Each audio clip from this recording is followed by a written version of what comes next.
All right, women pretending to be men that are pretending to be women. Did I get that right? Watch. All right, let's do some gender math today because 2 + 2 does not equal 4 right now because what I'm about to say is about to be very confusing. Brace yourself. So 2 women on OF dressed up as trans women to boost their numbers. Let's just say there was some outrage coming from men who identify as women, upset at women pretending to be... I'm confused. They're upset at women pretending to be men, pretending to be women.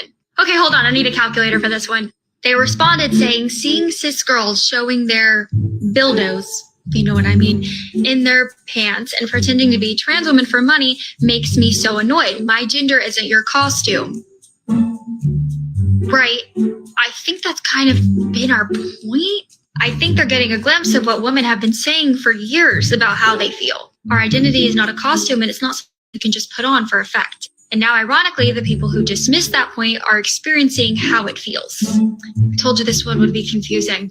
Okay, let me explain it to you because you didn't sign up for algebra class. All right, so these women pretended to be men pretending to be women, and the men who pretend to be women are outraged because how dare a woman assume their gender and their...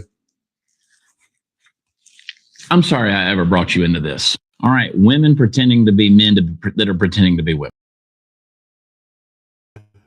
Good morning, Patriots. How you doing today? Does your head hurt now?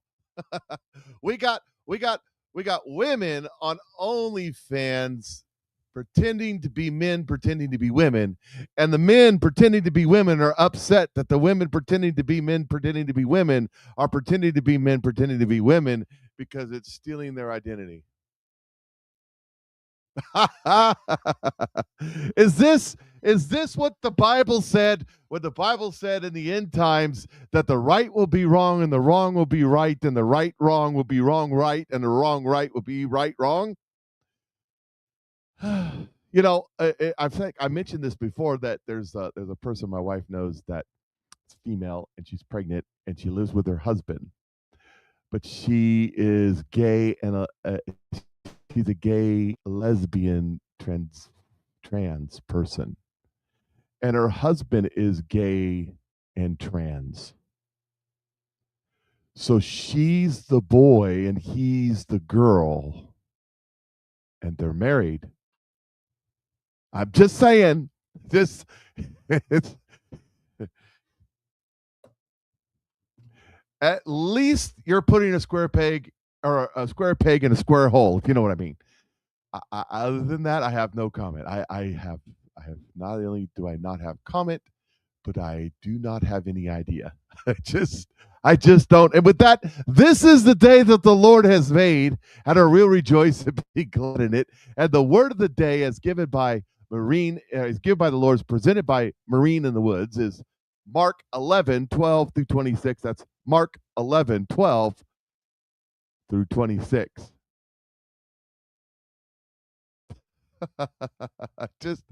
I just don't know, ladies and gentlemen. You may not be wrong, but you ain't right. You're right. There's something going on. The meth ain't mathin'.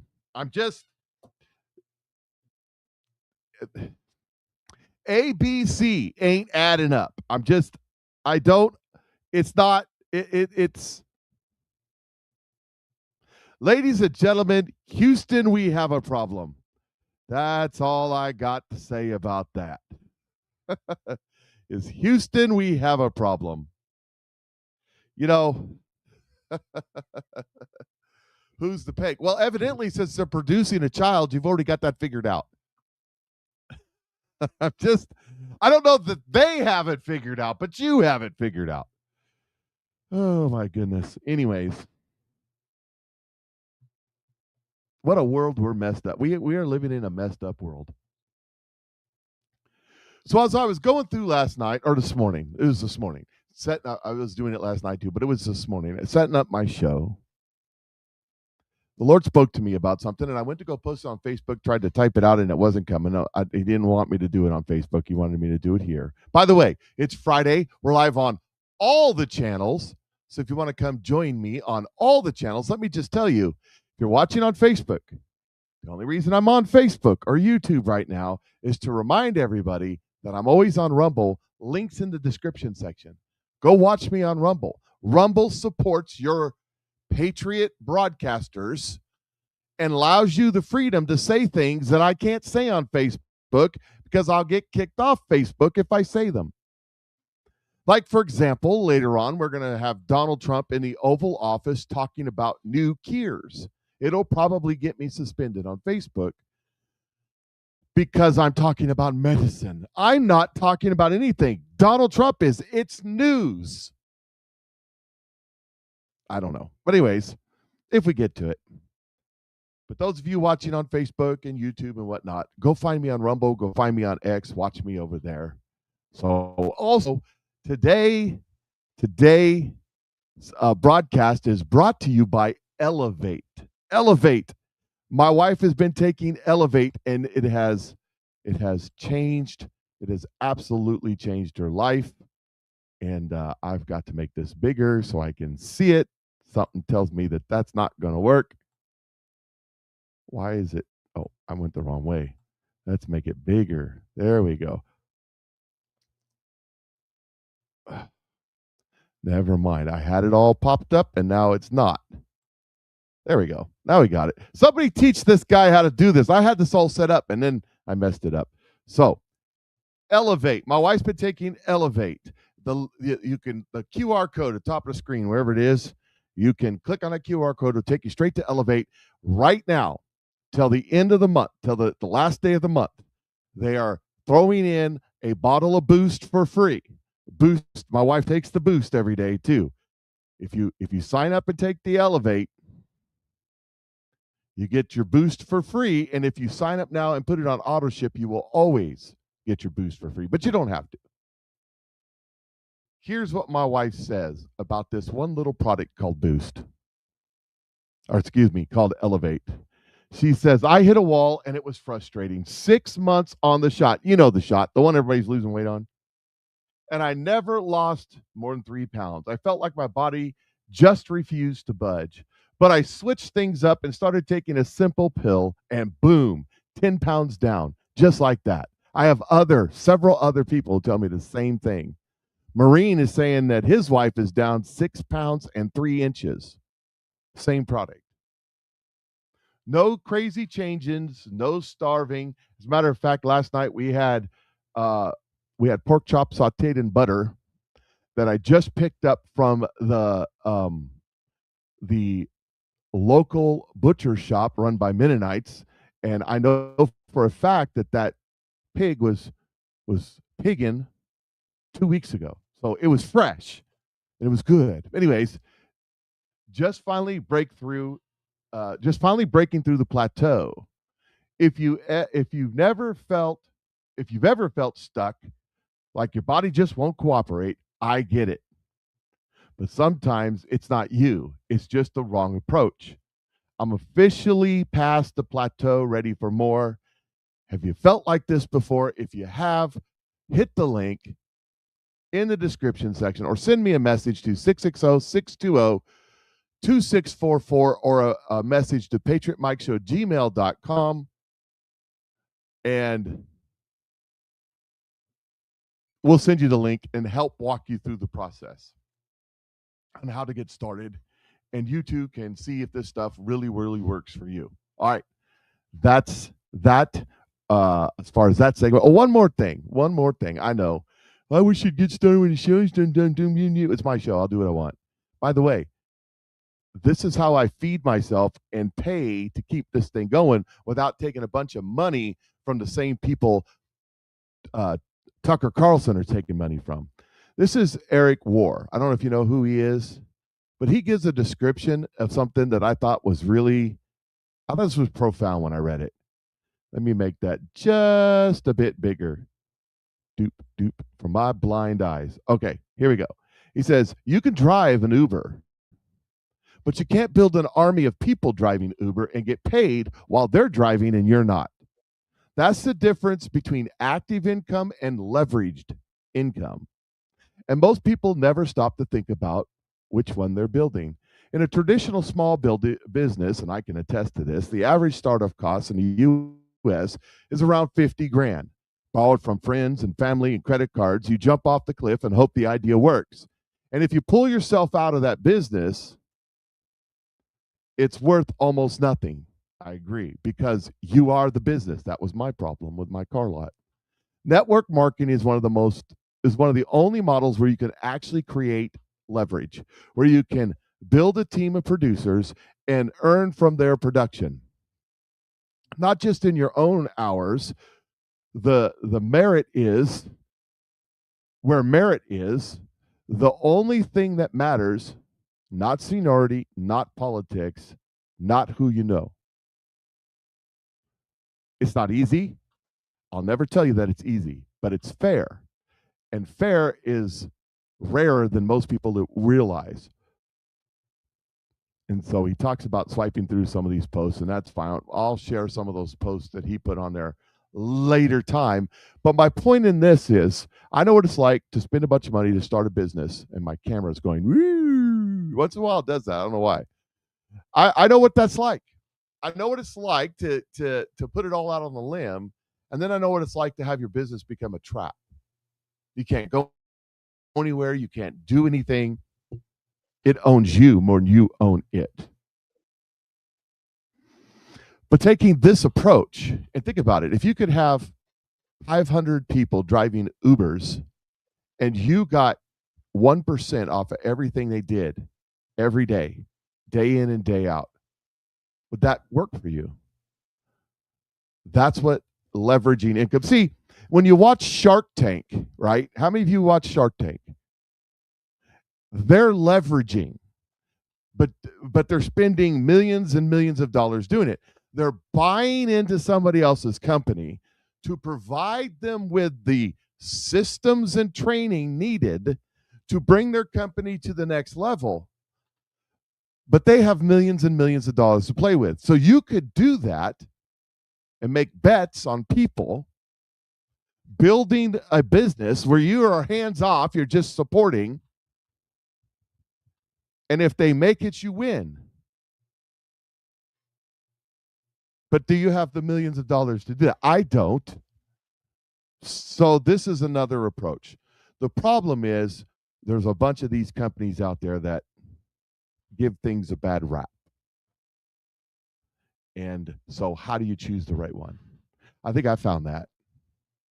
And if you want to know the story, send me a message. Send me a message to as I said before, right there. And we'll talk. All right. Well, Mike, why are you spending all your time talking about this? Well, because God told me, you're not supposed to sit there and beg the church for money. You're supposed to provide your own way. And this is how I plan on providing my own way when I go where God sends me.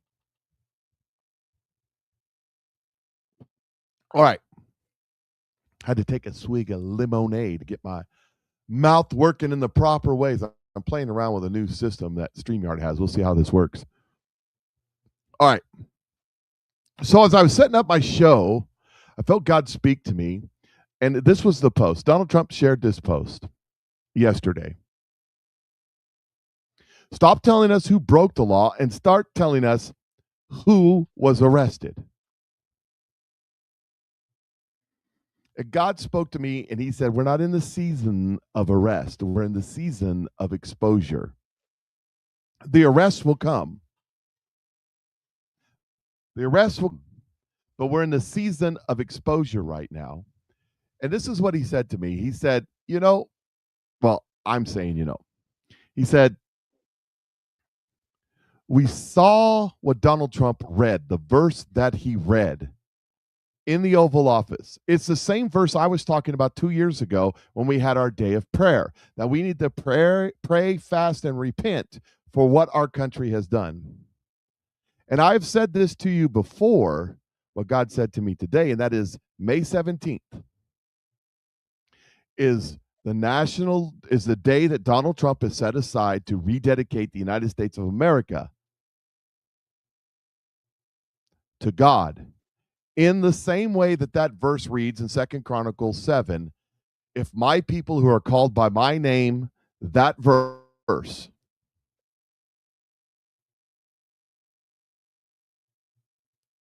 what God said to me was between now, I said this to you, that God pointed this out to me a month ago, and look where we are today. Look what's been exposed already between Eric Swalwell and the rest. Now we got the Southern Poverty Law Center.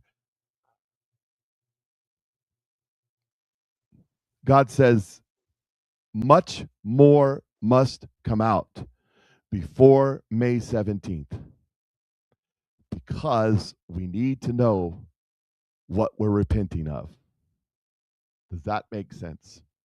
That's what God is saying to me right now, that it's not about arrests right now. It's about exposure. We are in the season of exposure, and not all of it will be exposed before the 17th, but much of it will. Much more of it will, I should say. The words he used was much more. So get ready. That post I posted on Facebook that all the Pharisees and Sadducees came out against me on because, they don't believe that the Holy Spirit does anything, but they believe in the Holy Spirit that he does things. Anyways, that's what God meant when he said, you ain't seen crazy yet.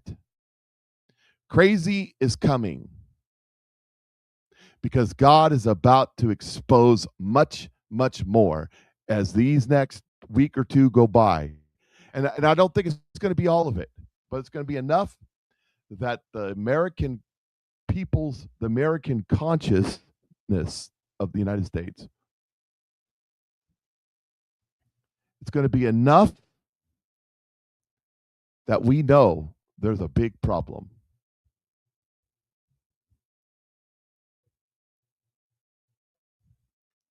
So somebody's saying, what's the 17th? Donald Trump has declared May 17th the National Day of, how did he say it? Rededication to God. That rededicating our nation back to under God, as the founders said in the beginning.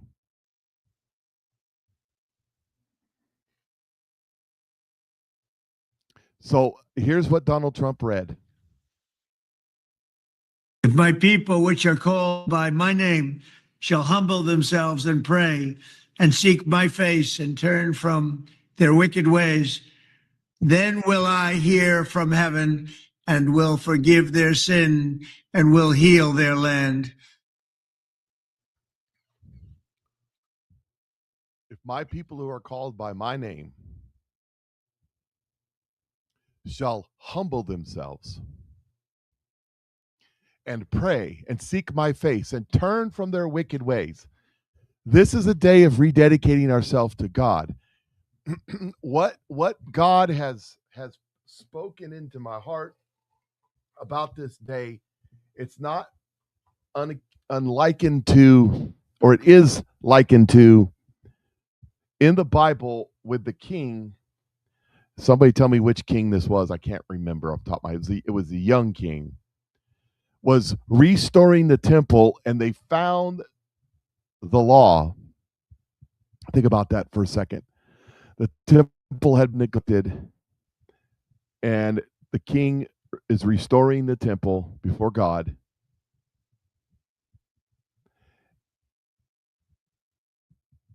And they found the law, so he brought the law out after he read it and had it read, had all the people, and he had it read before all the people.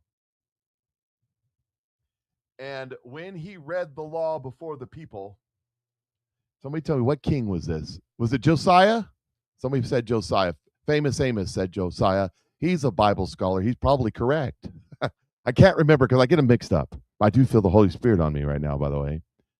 And he says, he reads it, and all the people, when they hear the word of the Lord and the law that and the law that was put by Moses, they rent their clothes and sat in sackcloth and ashes and mourned for several days before God.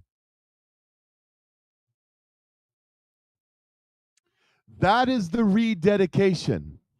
I heard another prophet, I can't remember who it was, saying that when this day happens, it will create an accountability among God's people in the United States of America and the President of the United States that we must seek God in the intervening months and years after this. It will be known before and after this day as we rededicate our nation back to God. Because then you will have a choice. And if you choose wrong, it's not going to be nice. It's not going to be God. Jesus said he came to divide. Division is about to happen. So be prepared for whatever that means. Well, what does that mean, Mike? And 100%, I don't know what it means 100%. I just know God's given me a flavor. That's what I know. All right, on with the show. Thank you all for joining me. Here we go. Babylon B reporting tomorrow's news today in the form of satire. Democrats saving democracy requires one party to seize total control, total power, and rule forever. That's right, ladies and gentlemen. Washington, D.C. Washington Democrats defend their unquenchable thirst for unlimited power on Thursday, confirming that saving democracy requires one party to seize total control or total power and rule forever. According to long-held American values, true freedom is only possible with the consent of the governed, a government by the people and for the people naturally disrupts authoritarianism and leads to lasting contentment. Democrats, however, disagree. The only way to protect life, liberty, and the pursuit of happiness our founders envisioned is to wrest control of the government from the people and mandate love through unassailable government regulation, explained House Minority Leader King Jeffries, the good Baptist who believes in Sharia law. It's the only way to keep democracy alive. The consensus among lawmakers is that American democracy struggles under the weight of totalitarian ideas. Democrats, in particular, have warned that the increase in differences of opinion conflicts with their goals which are obviously democratic in nature because that's the name of their party. I know what you're thinking. What if we accidentally give control to Hitler? Laughed Jeffries while waving his hands around like he's controlling an aircraft. Just don't think about it. Give us unlimited power. Unlimited power. Let democracy die. Kill it if you have to, added Congresswoman Alexandria Ocasio-Cortez. It's only way to save it. Remember when George W. Bush actually said that in order to save capitalism, we have to kill capitalism? Voters expressed doubt that giving unlimited power to Democrats would save democracy, but admitted that Trump must be really bad because Jimmy Kimmel said so. At publishing time, Democrat lawmakers clarified that the only way to preserve the free exchange of ideas is to completely eliminate anyone who has an opinion different than theirs, because you're allowed to participate in the free exchange of ideas as long as it's their ideas.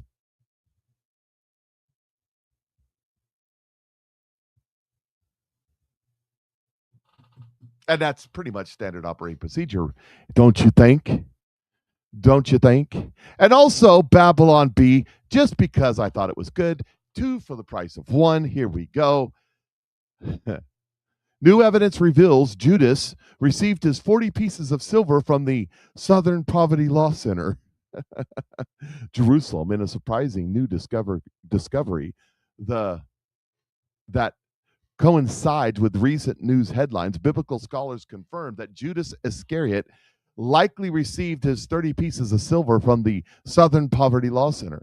In a new the new insight came as a result of theologians and investigators collaborating to dig into other instances of Southern poverty law centers covertly paying people to infiltrate and subvert organization it deemed to be problematic.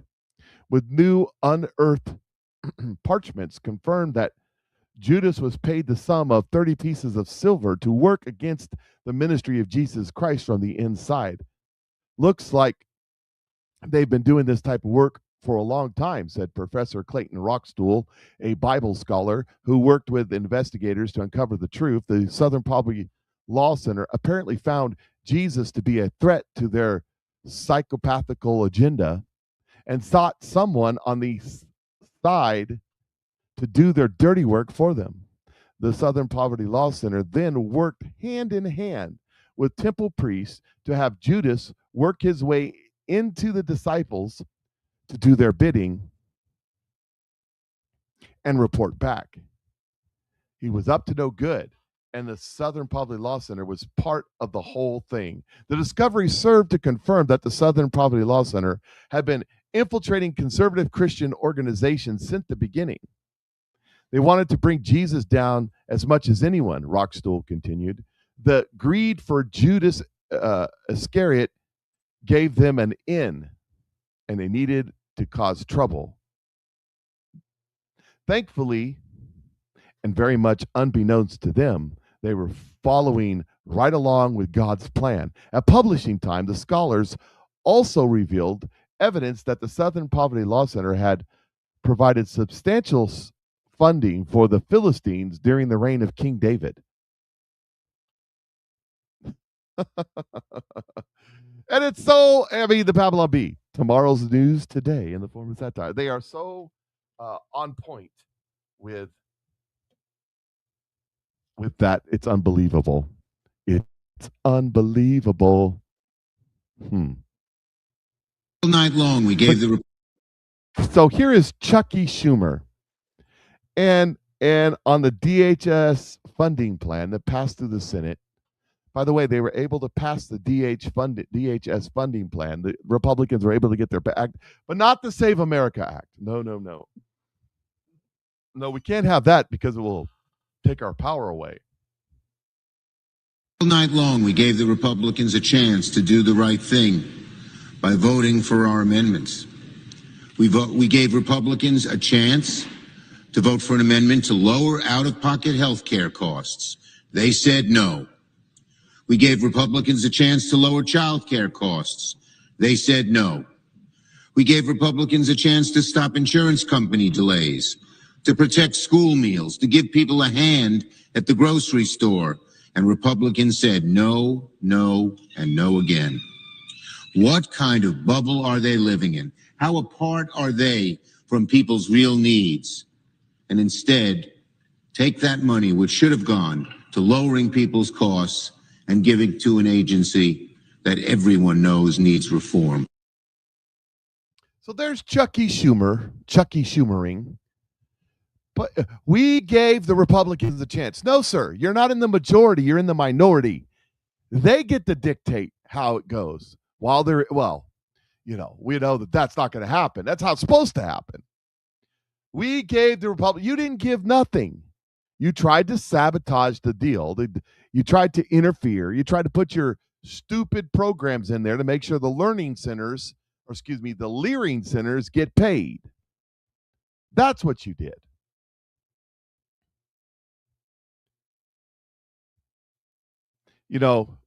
Donald Trump says this about Chuck Schumer. He says, wow, crying Chuck Schumer just said for the whole world to hear that nobody respects Border Patrol or ICE. That is one of the most egregious, incorrect, unpatriotic, and dangerous statements I've ever heard from a professional politician. Notice he puts professional in quotes. He must immediately apologize to these great patriots, and I mean now, President Donald J. Trump. And I can figure out which mouse to use. We will get this on the screen. So then I just want to throw this while we're still talking about Chucky Schumer. I want to throw this in. They run around They're saying Donald Trump's crazy. We need 25th Amendment him. He doesn't know what he's doing. Listen to this interview with Kilmeade from Fox. You have a relationship with Donald Trump. I saw him with you, 2 months ago? When he's like, Brian, that's a stupid question. Do you know what the question was? I said, are you going to bomb Carg Island? And 6 hours later, he bombed Carg Island. That's not a dumb question. Brett Baer texted me, he goes, wasn't such a dumb question. And then I get a call, walking the dogs from the president. He goes, why are you asking me questions like that? So he goes, we blew the hell out of it. There's nothing left. He's like, there's nothing left. We just left the oil. Let them know what we're capable of. On the phone, audience of one, you, nobody else. He talks exactly in the same way to the public as he does to you on the phone. Right? We blew it up. There's nothing left. Like the hyperbole is a constant with him, right? Right. All I can tell you is it's real. So a few hours before it happened, Kilmeade asked the president, are you going to bomb that island?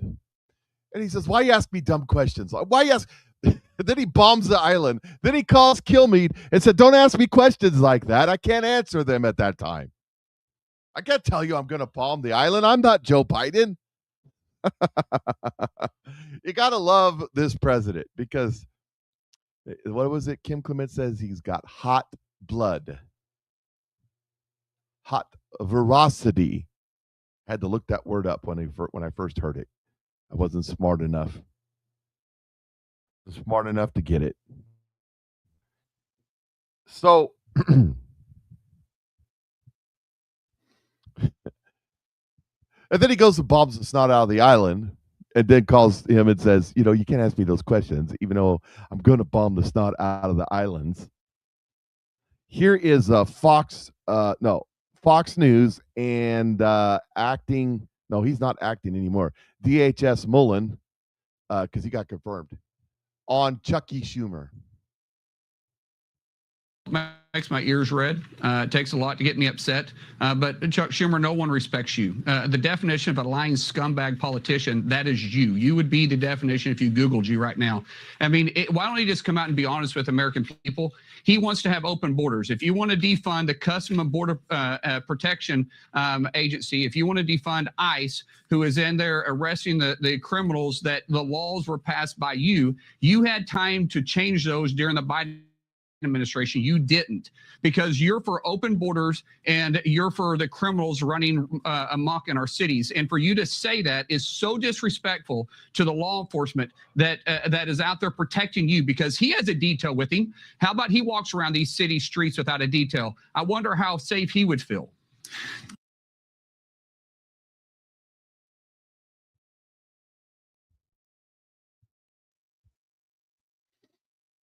Yep. And he needs to, by the way. Chucky Schumer needs to go out and be involved in gathering.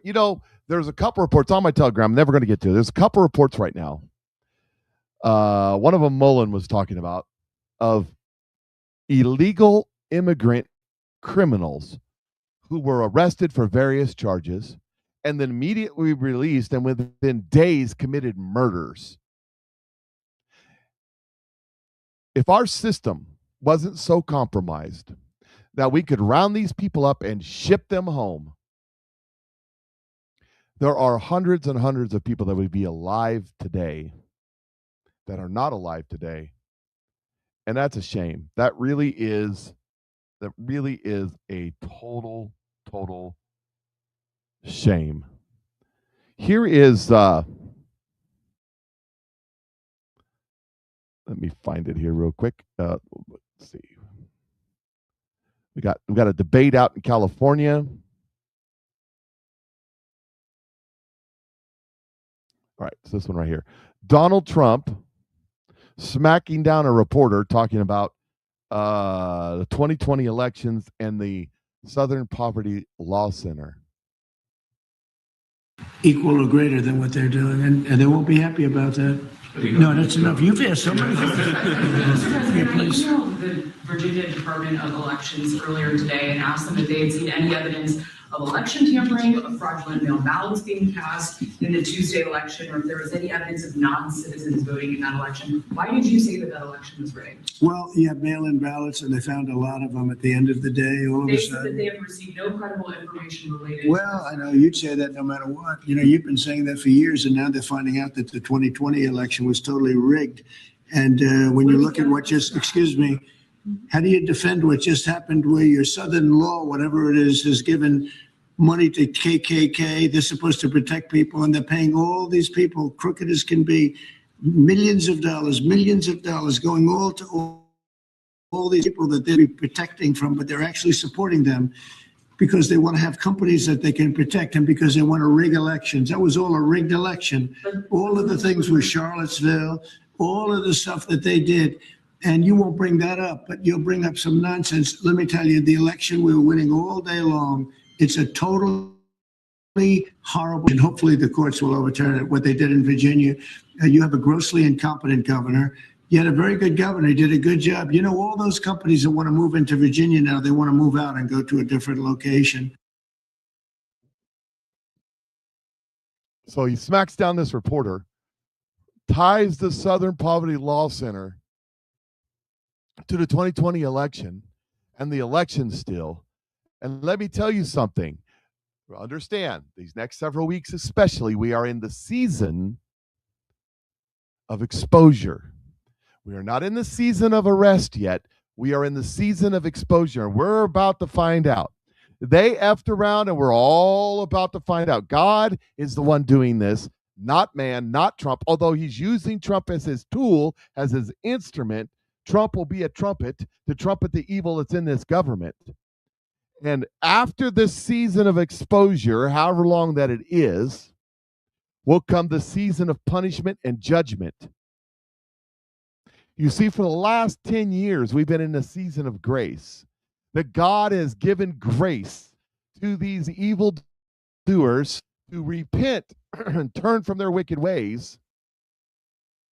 But now we are not, now that grace has closed and we've come to the season of exposure. You see, God's going to reveal to the people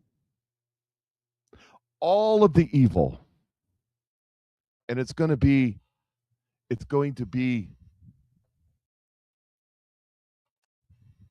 be shocked. And you're going to be shocked at how much of this is tied together. He tied all this with 2020 and all the things that were done.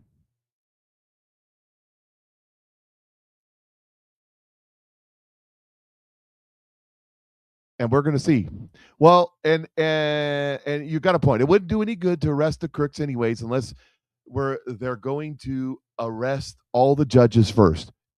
You see, God is the unconcerned with our criminal justice system in this country, in the world. It's God's justice. It's the justice of Yahweh, the joy of the Lord. That's what's coming. I'm telling you, let me repeat it again. Take that statement. It's not going to do any good unless the judges. I don't care what the judges do. This is what God is doing.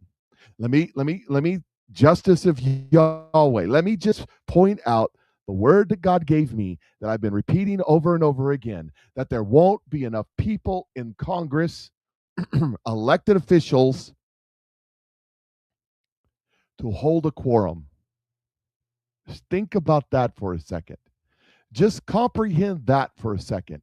And then when I say that people will self-deport either the country or the planet, what would make these people self-deport the planet? Huh? Exposure. God lifting their skirt over their head and exposing the nakedness beneath. Exposing the things that you tried to keep covered up. Whether or not it ever gets to a court of justice in this country or on this planet, God's justice and judgment is coming. Hear what I'm saying to you. God's justice and judgment is coming. The justice of Yahweh to those that believe and receive in this season, for those that humble themselves and pray and seek God's face and repent of their sins. those people will see the joy of the Lord. And those that reject this, that have done this evil in the next season, which comes after the exposure, which we're in right now, will receive the justice of Yahweh. Whether or not they ever see justice on this planet through the courts, they will see justice here and in eternity from God, because he will expose, he will embarrass, he will tear down, he will remove. You'll be removed from your positions, your offices, your social medias, your punditries, your cable news networks. You got to understand, cable news networks will cease to exist. Huge podcasts will cease to exist. Hollywood operations are going to cease to exist. Entertainment entities, NFL, NBA, WNBA, MLB, some of that will cease to exist. Politicians in their positions will be removed and exposed for who they are. That is the judgment. But right now is the exposure. And it's coming. Oh my goodness. Got to understand. Let me make another. I don't want to say that this is a prophecy, but God is inspiring me to think certain ways.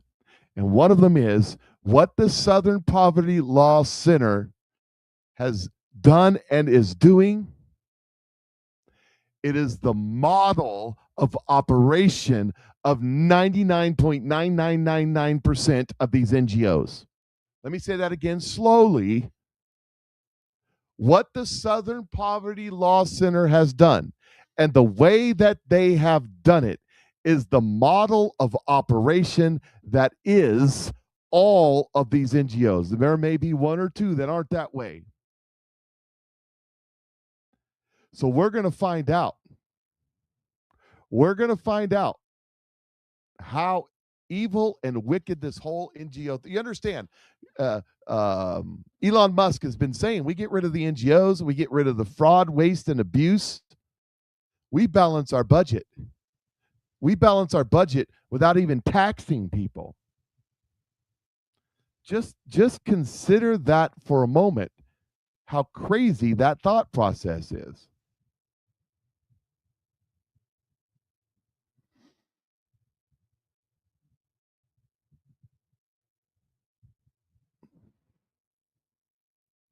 I'm looking for another post, and I think I've gone too far. I have gone too far. Oh, somebody teach this guy how to do this. I mean,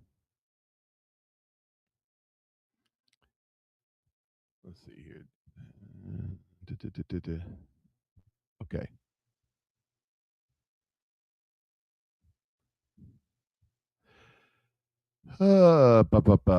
Okay, this is it right here. Yep. This is it right here. Nope, that's not it. Okay, we'll just skip over that. We'll go to the next one.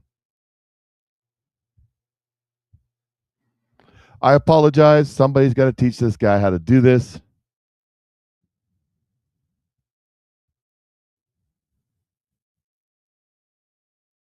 I mean it. I mean it. Gee whiz. Okay, here. Oh, that's never mind. That's the same one.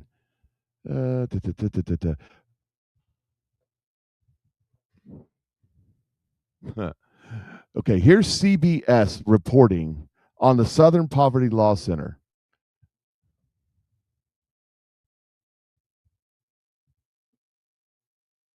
40 years ago, the Southern Poverty Law Center bankrupted the Klan and later recovered millions from neo-Nazi groups, with lawsuits representing victims of violence. But Tuesday, the tables turned. The Justice Department charged the organization with fraud for allegedly misleading donors and lying to financial institutions by paying members of violent extremist groups millions of dollars to act as informants. The SPLC was... Okay, notice the spin. Notice the spin. That is the Southern Poverty Law Center spin, that the people that they were paying all this money to were acting as informants. In other words, they were infiltrating these organizations and informing on them. But as we will see as we go on today, that is not the case. That's the spin, but that's not what happened. Let's continue. Act as informants. The SPLC was not dismantling these groups. It was instead manufacturing the extremism it purports to oppose by paying sources to stoke racial hatred. Including the indictment alleges a leader of the 2017 Unite the Right rally in Charlottesville, Virginia, who, quote, attended the event at the direction of SPLC, made racist postings under the supervision of the SPLC, and helped coordinate transportation to the event for several attendees. But Law Center interim president Brian Fair said the group had long used informants and called the indictment a political attack by the Trump administration. They have made no secret of who they want to protect and who they want to destroy. You have to wonder if this... Attorney Scott Frederickson questioned the Justice Department's legal theories. Can the federal government persuade a jury that the Southern Poverty Law Center was out there funding extremism for its own purposes, manufacturing racism? That's hard to believe. Obviously, they'll have their day in court.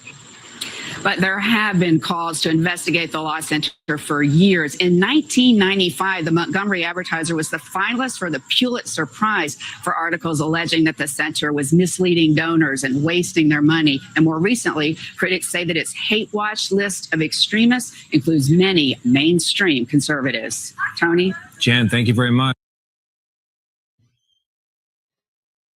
It includes many mainstream conservatives.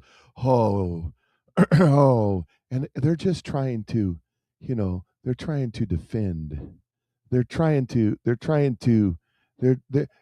just don't understand. You don't understand the nuances. They were putting people in place. They were putting people in place to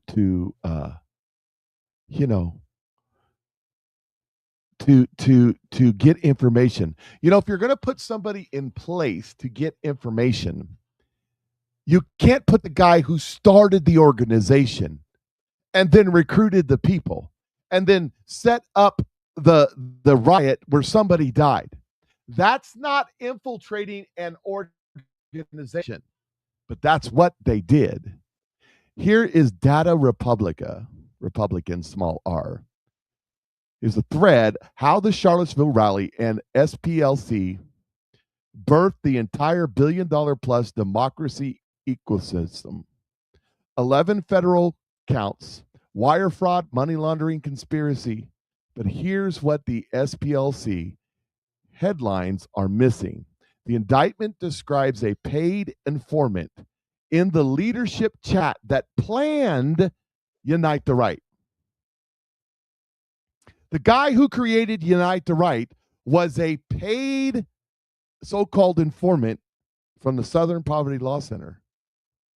That information helped coordinate transport to the rally at SPLC's direction. There is one publicly identified organizer whose documented roles was transportation coordinator. His Discord post about running over protesters were made 26 days before Heather Heyer was killed by a car. The indictment says posts were made under supervision of the SPLC. Charlottesville then became the founding event for a billion-dollar political machine. SPLC installed itself as the machine definitional gatekeeper. I report. You draw your own conclusions. As always, patience as I put this thread together. These are the facts. These are the evidence. Unlike Candace, this woman puts evidence out. I'm not going to go through it. You can go find it on my Telegram page and read it for yourself. Time's sake.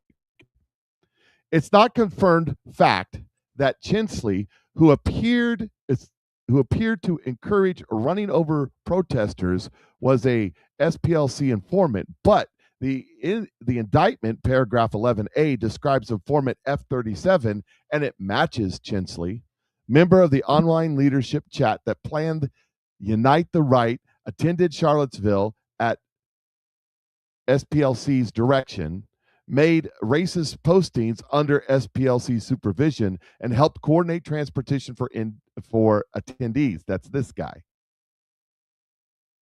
Now, here's why this matters. Beyond the fraud charges, Charlottesville became the single most consequential founding event in modern American political infrastructure. Every one of these organizations say in their own words that they exist or were transformed because of August 12, 2017. Stand Together, that's Cook Network. August 12, 2017 was a tipping point. Cook, Soros, Ford, ADL in one coalition. By the way, remember when the Cook Foundation was the conservative foundation that all the Democrats and everybody was all excited about during the Bush administration? Funny how that works out. And it was all because of Charlottesville. There's the receipts if you want to go see them. ADL founded Committees Overcoming Extremism. That's the Anti-Defamation League, by the way. That's the Jews.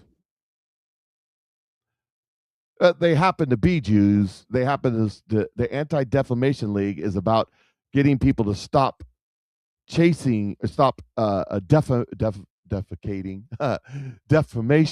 on the Jews. I guess same thing. But it's really not that, as Rush Limbaugh pointed out in the 90s, that it's a communist Marxist organization, which is the real problem. It has nothing to do with Jews as the problem. It was literally named, this Committee's Overcoming Extremism, literally named after the event. Listen to First Project, the tragic events of Charlottesville. VA compelled Pierce to leave his marketing job and invest full-time. First event, listen first in Charlottesville. Now, I'm not going to play the video, but you can if you want to. Integrity First for American, founded in 2017, single purpose, sue the United Rights organizers, backed at founding by LinkedIn's Reid Hoffman. That's the Epstein fame, Reid Hoffman. One wound down, one event, one lawsuit, the entire organization. So let me read that again. Integrity First for America, founded in 2017, its single purpose was to sue Unite the Right, which was created by the Southern Poverty Law Center. And they did, and it went away. These are all people all together. UVA Democracy Initiative, known as Kirsch Institute, 12.9 million from 17 donors, direct response to the white supremacist attacks in Charlottesville. All of that traces back to one event. In September of 2022, Biden held the United We Stand Summit. Merrick Garland launched United Against Hate the same day. 3 days before the summit, the Southern Poverty Law Center wrote a letter to Susan Rice asking to define the terms and goals of our continued collaboration. And the ecosystem listed: National Civics League webinar, Mapping Americans' Healthy Democracy Ecosystem, over 10,000 organizations cataloged, and an audience member asks how they decided to get excluded, how they decide who gets excluded. And this is the answer. I'll go ahead and play this video. That's an excellent question. I think we have tried to match the kind of definitions of hate speech that are currently prominently used by the organizations that track that, the Southern Poverty Law Center, ACLU. So we are aligning our decisions with what are generally accepted standards about hate speech. Generally accepted by the organizations that they're involved with. The organization that defined who was a hate group asked the White House to make that role permanent. The organization that set the standards the entire ecosystem adopted is now charged with paying the people it was tracking. So the organization that was cemented permanent by the Biden administration, the Southern Poverty Law Center, that sets the standard on what is and what ain't racism, is the one that got caught paying to produce the racism. It's a grift. We need to ask, if the organization at the center of America's entire post-Charlottesville democracy infrastructure had a supervised informant, or worse, agent provocateur, inside the event that justified building that infrastructure, a multi-billion-dollar infrastructure designed to go after white Christian conservatives, what does that make the infrastructure? That's data Republican, excuse me. And then there's this post by Rob Cunningham, who sums it up. Not really a thumb up, it explains it. Lucy, we have some splaining to do. If you were to estimate the Systemic Southern Poverty Law Center, founded in 1971, sweeping fraud allegations made public by the Justice Department this week, if proven legally true via forensic audits, whistleblower testimony, FOIA evidence, judge, jury decisions, the damages inflicted on America will have been both economic and civilizational. What might the SPLC's sustained, institutionalized misrepresentation have cost America? Direct, measurable economic cost, a donor capital misallocation. If an organization appeared for 55 years with a national profile, even modest annual intake of 50 million to 150 million over decades is 2 billion to 6 billion total inflow.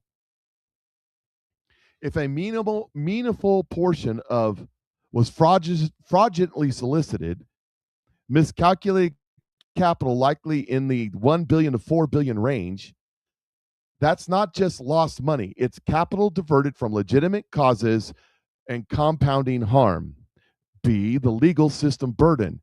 Defensive legislation, countersuits, reputational suits, public court time, judges, clerks, enforcement, large institutional litigation cycles can run 10 million to 100 million per case, per major case ecosystem.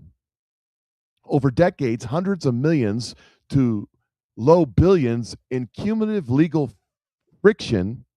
See tax shield exploitation. If tax exempt status was abused, federal plus state revenue losses, donor dedicates lowering taxable income, conservatively 200 million to 1 billion in foregone tax revenue. Indirect economic damage, the quiet giant. Reputational destruction, if entities were labeled or targeted unjustly, lost billions in revenue, employee impact, assurance, compliance, and PR costs. Even a few hundred affected organizations could yield 5 billion to 20 billion in downstream economic suppression. And B, capital distortions. Markets rely on signal integrity. Signals are corrupted, investors miscalculate capital, institutions overcorrect risk, entire sectors get stigmatized. This is subtle, but over decades, tens of billions in mispriced risk and lost growth. 3, social and cultural cost, harder but heavier. This is where the real weight sits. Trust erosion. Once people believe information is weaponized, labels are political tools, then institutions lose legitimacy, cooperation declines, Transactions costs rise everywhere. Economists often link trust collapse to a 1 to 2% GDP drag annually over decades. That's trillions of lost national productivity, social fragmentation. If narrative amplify division, which is exactly what their purpose was, increase polarization, reduce civic cohesion, escalation cycles, media, politics, culture, cost shows up as policy gridlock, security spending increases, reduces innovation and collaboration, moral hazard expansion. If bad actors succeed, other replicate the model. That's what I'm talking about earlier, that we're going to find out that these NGOs all practice the same thing. Fraud becomes normalized under case-based cover. Fraud becomes normalized under case-based cover. Fraud becomes normal. We have to give all this money to the leering centers of the Somalians because of white injustices. This is how corruption scales, not by size, but by permission structure. Psychological and spiritual costs, the soul question, strip away. This is a battle for the soul of our nation, Joe Biden said. Strip away theology and speak plainly. When truth is manipulated for gain, people become cynical. Good faith actors withdraw.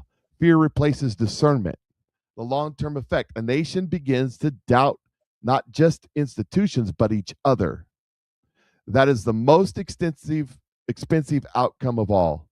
Total range, if fully proven, combining conservative ranges, direct and measurable 2 billion to 6 billion plus, indirect economic 10 billion to 50 billion plus, microtrust, productivity drag, potentially hundreds of billions to trillions over time. Final sobering principle. Fraud at scale is never just about money. It corrupts 3 layers simultaneously: capital, what we fund; information, what we believe; and trust, how we relate. When those 3 fracture, the system doesn't just lose efficiency, it loses coherence. The hard ground close. If and only if such findings are truly established in court of record, then the appropriate response is not outrage, but restoration through truth, transparent correction, restitution where possible, and structural safeguards to prevent reoccurrence.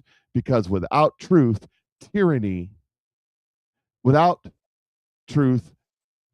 because justice without truth is tyranny, but truth without discipline becomes chaos.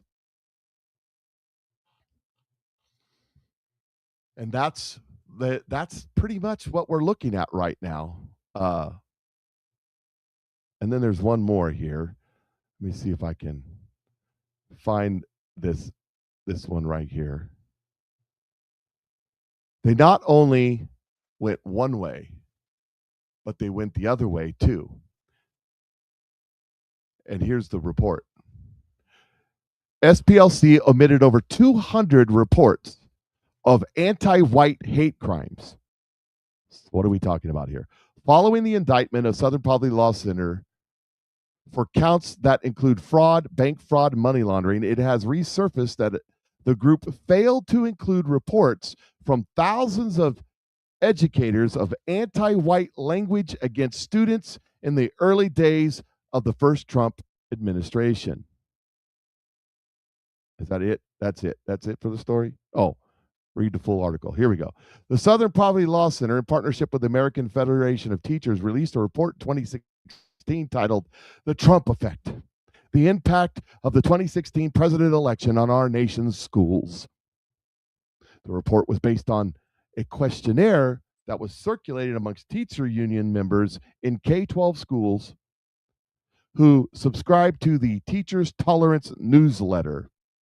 The report focused on the finding that 40% or more than 10,000 educators who responded to the survey had heard derogatory language directed to students of color, Muslims, immigrants, and people based on gender or sexual orientation. That takeaway from the report was that Trump supporting white kids have harassed minorities in school. That was later used along with a larger report on Trump-inspired hate crimes titled 10 Days After Harassment and Imitation in the Aftermath of Education. The report, however, did not mention the results of another question it had asked.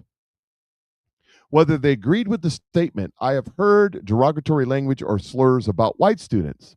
The New York Post reported at the time that the SPLC initially said it was struggling to get information about the data from researchers when asked to provide it. When pressured, the SPLC spokeswoman, Christian Brokenkamp, revealed that in about 20% of answers affirmatively to the question, equating to around 2,000 respondents, the report released by the SPLC instead focused on anti-immigration sentiment, anti-Muslim sentiment, and slurs about students of colors in schools across the country. Former Education Department civil rights attorney Hans Bider said at the time they left that result out because it would not fit their ideological narratives and was deemed an inconvenient truth. The report has reemerged after the Department of Justice announced charges against SPLC. Acting Attorney General Todd Blanche said in a press conference on Tuesday, according to the charges in the indictment, the SPLC is a nonprofit entity that purports to fight white supremacy and racial hatred by reporting on extremist groups and conducting research to inform law enforcement groups with the goal of dismantling these groups. As the indictment describes, the SPLC was not dismantling these groups. It was instead manufacturing the extremism it purports to oppose by paying sources to stoke racial hatred. And if you take all that right there and you add that with what Data Republican said,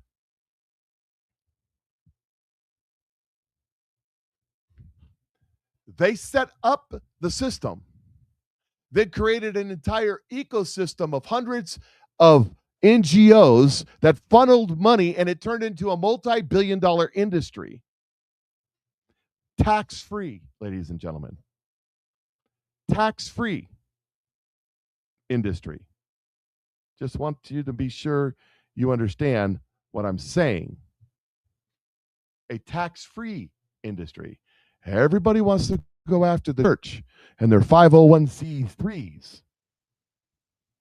But what they don't tell you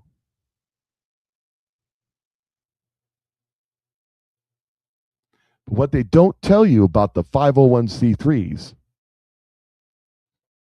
is that without a 501c3, churches are still tax exempt under IRS code. The 501c3 just allows you to deduct your payment so that you can not do what David did. But if these organizations lose their 501c3, they have to pay taxes on the money that comes in. And that's what a lot of it is really about.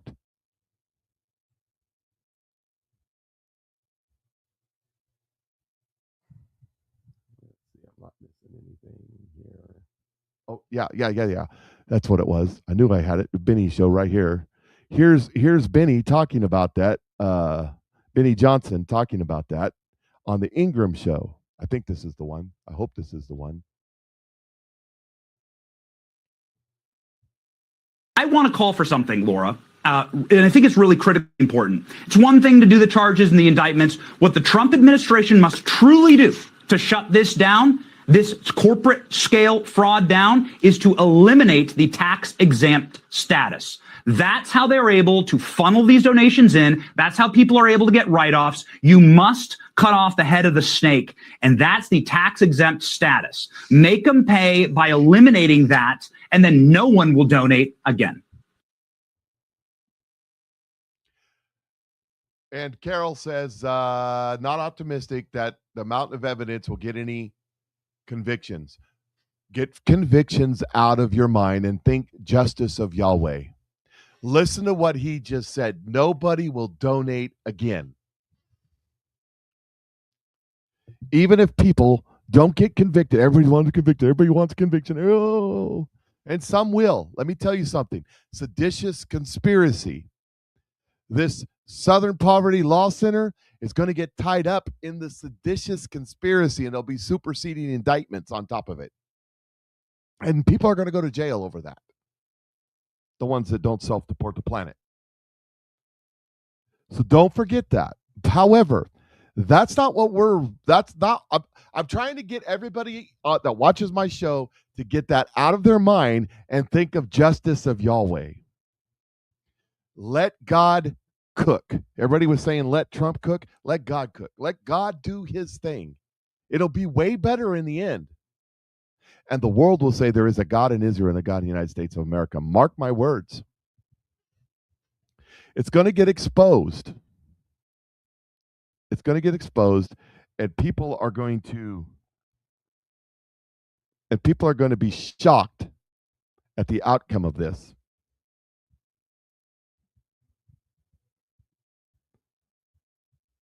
Here's Donald Trump on the Southern Poverty Law Center. There we go. The Southern Poverty Law Center is one of the greatest political scams in American history, has been charged with fraud. This is another Democrat hoax, along with the Act Blue and many others. If it's true, the 2020 presidential election should be permanently wiped from the books. Do you hear what I'm saying to you? Stop focusing on the Epstein. People got to get arrested and understand what God is doing here. What was it Kim Clement said? Another 2 terms. And then he changed it to 2 terms. The 2020 presidential election should be permanently wiped from the books and be of no further force or effect. Thank you for attention to this matter, President Donald J. Trump. We see, Carol, I know you believe in Jesus Christ as your Savior. Put your hope in him. Take it off the justicism, take it off the media, take it off Donald Trump, and put your hope in him. This is him doing it. This is God doing it. Donald Trump is just a tool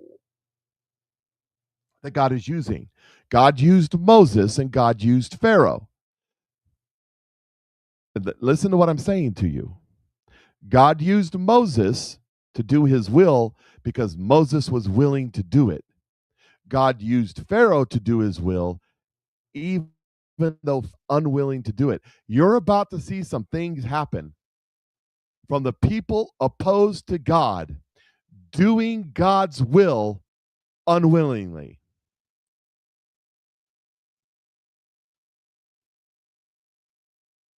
It is, I'm serious about this. Here's Waters talking about this. Stop focusing on arrests and perp walks and hangings at Gitmo,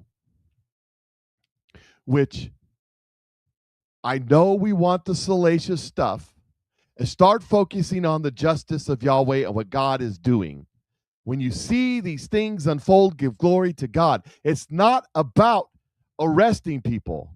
It's about ending any opportunity for any of this to happen ever again, even though it will eventually come back around, but not in the next generation, if we allow God to do what God's doing. Left built an industry out of scamming you, and business is booming. We give to charity, we pay taxes, we think the money's going to the right places. It's not. Perfect example. The left's favorite nonprofit, the Southern Poverty Law Center, built $1 billion industry on fighting racism. But the FBI says the whole thing was a scam. The charity that supposedly fought the Klan funded the Klan.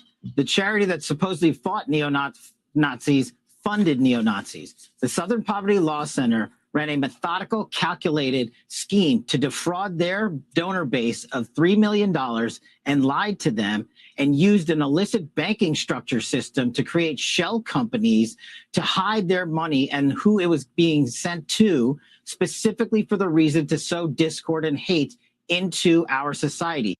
So Democrats raised money to fight racism, but they were really paying for racists to spread it, while they grew their endowment to nearly $1 billion. And we just discovered a lot of that money is sitting in offshore accounts, which is weird for a nonprofit that doesn't pay taxes. It's starting to look like the point isn't to end racism, it's to keep it going so they can make money off it. You can't fundraise off a problem that you fixed. And no one does it better than California. Gavin's been fighting homelessness for 7 years. He spent $37 billion and the homeless population went up 24%. Democrats running for governor were asked to give him a grade. Roll it. On effort, I would give him an A. I would probably give him a B on homelessness. I don't think this has been an easy problem to solve, but I do give him a lot of credit for calling attention to the problem. When he campaigned 8 years ago, he was talking about housing when nobody else was. Well, by the way, I'd love to be in your class, Katie, if you get a B for what Gavin Newsom's done on homelessness. My goodness. They're all in on it at every level. This is so massive that only God can do it.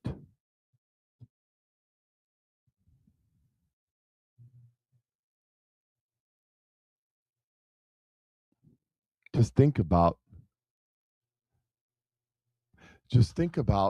how far, just what I was reading from Data Republican, how far and how wide this is. And how much money. And as Waters said, that they had a bunch of money sitting in offshore accounts. Remember when the Doge was going on and we was all talking about the Doge and they were shutting down USAID, and I said that remember they were talking about one of the things that they shut down was that there was over 1 million people that didn't exist or that were dead that were receiving payroll from the government.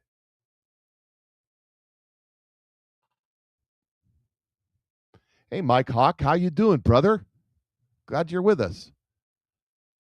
Think about that for a second. There was over 1 million people receiving payroll. Understand, most people didn't get their mind wrapped around that. Understand what they just said there.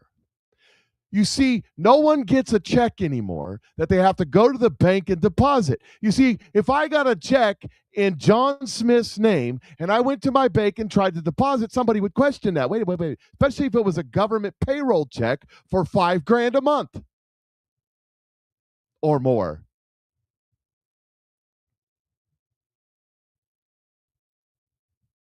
Think about that for a minute.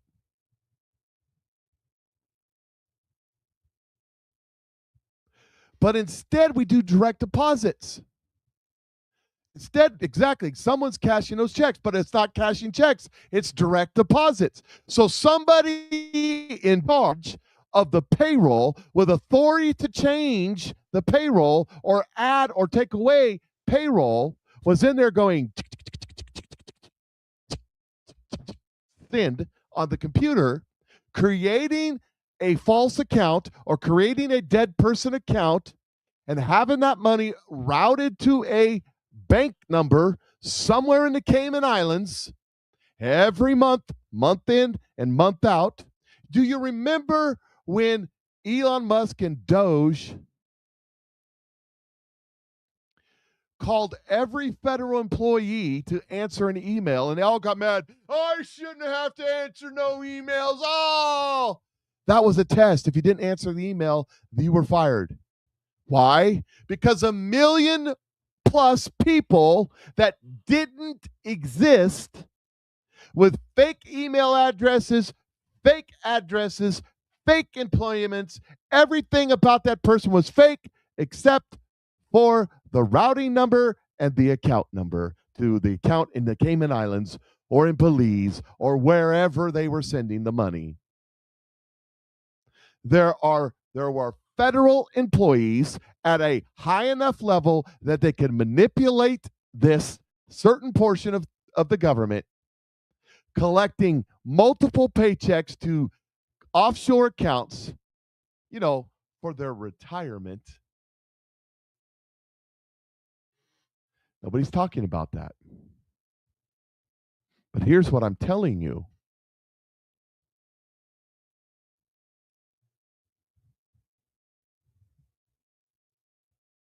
This is not just there. It's everywhere.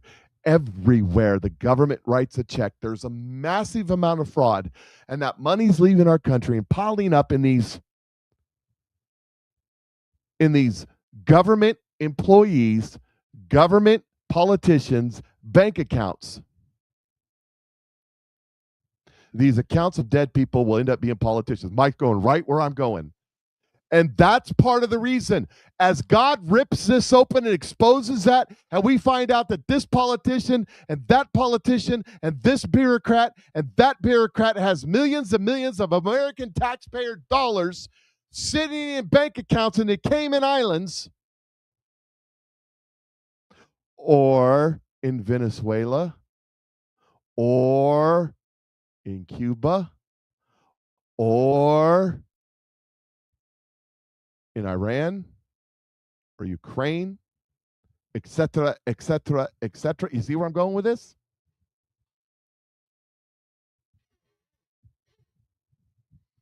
Oh, yeah.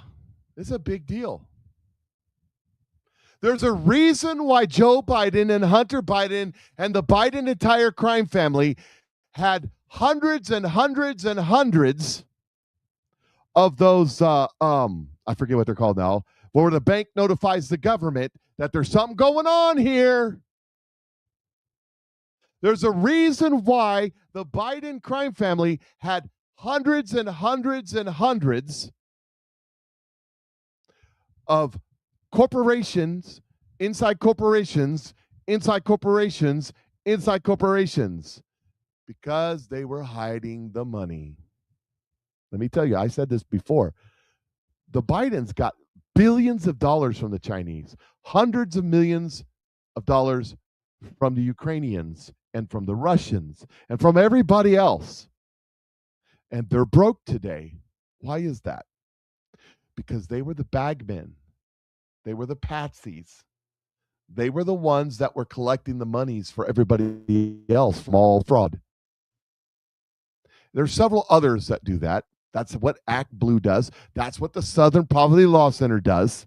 And then the Southern Poverty Law Center took that money and made a grift out of it.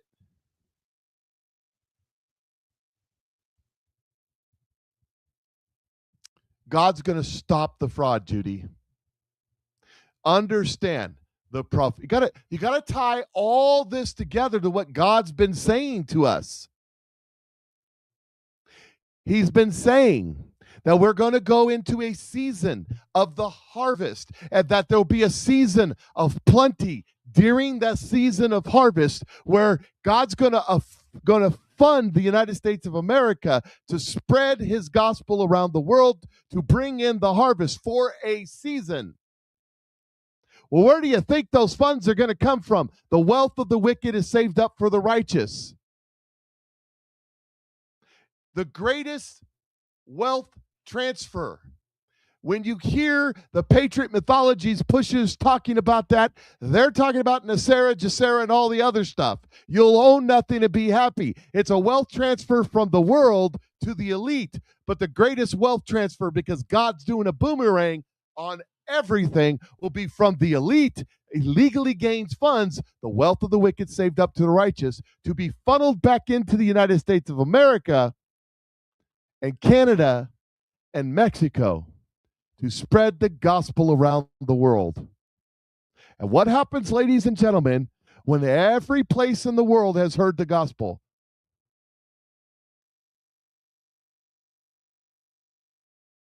I mean, there's a guy on TikTok that's made millions of dollars going like that.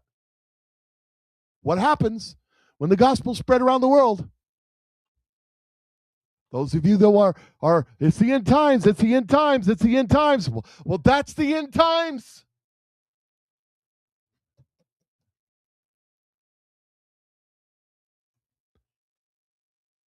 Southern Poverty Law Center pays zero taxes. They pay zero state and local taxes, zero property taxes on huge properties they own in Alabama, and they pay no sales tax on anything they buy from paper to cars, and they have $1 billion endowment hidden offshore. The Southern Poverty Law Center is like the mafia, but more corrupt.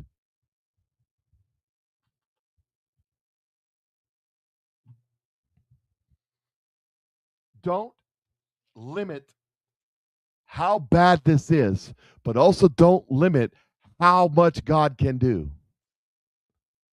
This is way, way, way, way, way bigger. Let me just add this one in there. It's everywhere, everything, all at once.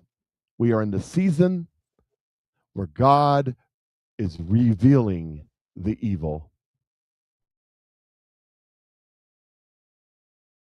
The season of judgment from God comes at. Was it Q said that it won't be safe to walk down the street? Isn't that what he said? Norm, this says right here, let's do Churchill. So it says, shocking SCOTUS betrayal. Legal expert Jonathan Turley advises that Chief Justice Roberts should call the FBI regarding the New York Times leaks. Remember, Roberts is close to the Obama friend Norm Eason. Eason. Is that how you say it? The lawfare king, color revolution expert who hosted him at his Prague palace. Donald Trump says Norm is a major sleazebag. You don't get much lower than him. Notice the things that Donald Trump is putting out.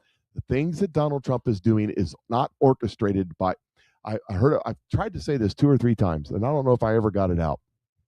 There was a prophetic word that was mentioned just the other day, and I don't remember the prophet's name. I'd recognize if I see him, but he said something along the lines of this, that it's not Donald Trump doing this. That the things that Donald Trump does, and you're thinking, how does this guy always get it right? It's the anointing that God has put on him. Donald Trump is a trumpet to trumpet the evil that's in this government. That's why Donald Trump gets it right every time. His instincts get it right every time. He says it with veracity. He says it with choice words that makes everybody mad. But he's exposing the evil that is in this government, in this nation, and in this world. And it's God doing it because we are in, it's Norm Eason. Well, it says Eason. I don't care. English is not my best language. It's my only language, but it's not my best. Yeah. Yep. Here's another story. Just in case you missed it. This is a Fox News alert. A high-ranking Obama DEA official was just indicted for trying to help the cartel. Paul Campo conspired, allegedly, to launder up to $12 million in drug trafficking proceeds. Campo and an associate by the name of Robert Cincy are accused in the scheme of converting cash into cryptocurrency to buy 220 kilos of coke, worth about $5 million on the street, and then attempting to launder even more money, almost $750,000 from other drug sales for the Jalisco New Generation Cartel. These 2 gentlemen have been charged with narco-terrorism conspiracy to distribute narcotics, and as you can well imagine, also with money laundering conspiracy. Campo has pleaded not guilty, and he is in custody tonight. There's a good chance, Jesse, he's not going anywhere anytime soon.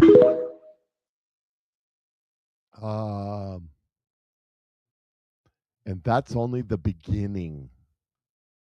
It's been prophesied that almost every politician from dog catcher to president has been receiving narco terrorist money.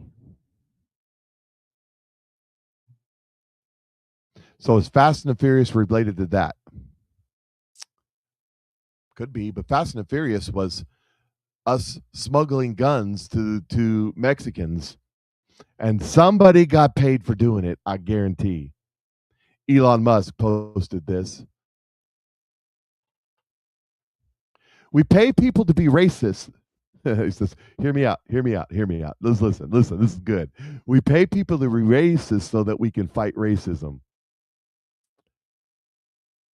Think about that. We pay terrorists to be terrorists like Hamas and Hezbollah so that we can fight terrorists and then blame Israel. USAID.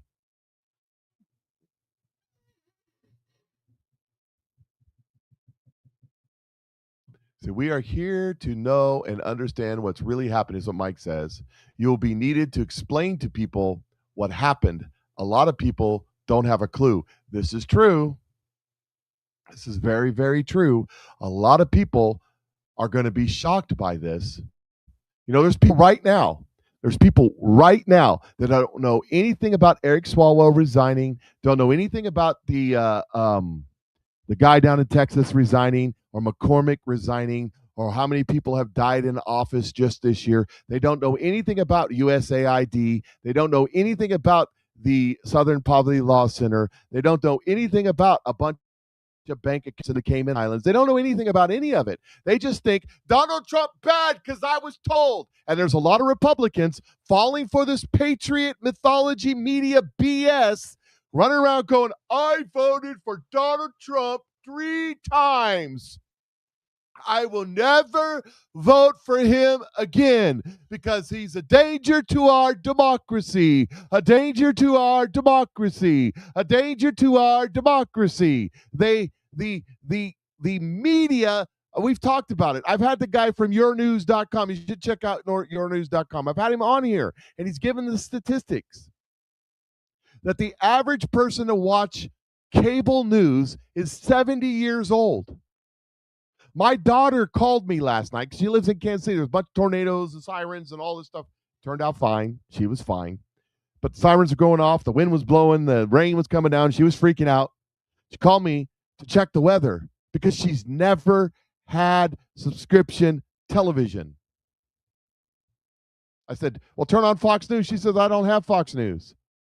I'm talking about the local station, the Fox News, the local Fox affiliate. Because whenever there's in their region a tornado, their weather team is live. So I said, okay. I got up out of bed as I just laid down, and I went and flipped on the TV and saw what they were saying and talking about. And I told her, you're fine. It's past you. You're okay. Everything's fine. And then about midnight, my son calls me, my youngest, because they live just outside Sedalia. And the storms are coming through and the sirens were going off. And he says, what do I do, Dad? And I said, I'm looking at it. I said, you're fine. It's way down the south part of the county. You're in the north part of the county, but they just sound the whole county when it's in the county. So you're fine. Don't worry about it. Don't panic. Because he doesn't have paid for subscription television. And the only place that they get their news from, now the big ones are all compromised and they're not talking about it. Is Tucker Carlson talking about Nick Shirley? Is Tucker Carlson talking about Eric Swalwell? Is Tucker Carlson talking about the Southern Poverty Law Center? Is Tucker Carlson talking about that guy right there that just got indicted that I just played? No, he's not. What's he talking about? The Jews are bad. Donald Trump is indiscriminately killing my brothers and sisters in Islam. You see what I'm saying to you? You see what I'm saying to you? Yeah, get these kids to buy a weather radio. I hear what you're saying, but it's on the phone. If it's not on the phone, it never happened. So instead of the first time around with Trump, it's a danger to our democracy. It's a danger to our democracy. It's a danger to our democracy. Or when George W. Bush was president, gravitas, gravitas, gravitas, gravitas, gravitas, gravitas. Oh, good thing George W. Bush. I'm a strong Republican. I've only voted Republican. Good thing George W. Bush has got Dick Cheney to give him the gravitas because Dan Blather told me. See how it works? Now it's Tucker Carlson, Megyn Kelly, Candace Owens. You see how it works? That's why people don't know, because they're walking around with blindfolds on. But let me tell you something. The veil is over the table. I've talked about that. Kim Clement said, I will fool the people. Kim Clement said, I've put a veil up so that you can't see. My mom, I know she's probably watching right now. She said, I don't think that's right. God would never put a veil up so we can't see. And I said, Mom, if we could see it and we did nothing, we would be guilty. But God's going to remove that and expose the ugliness and the nakedness and the things they didn't want you to see. He's going to expose it all, from the bank accounts in the Cayman to the Brokeback Mountain in the White House.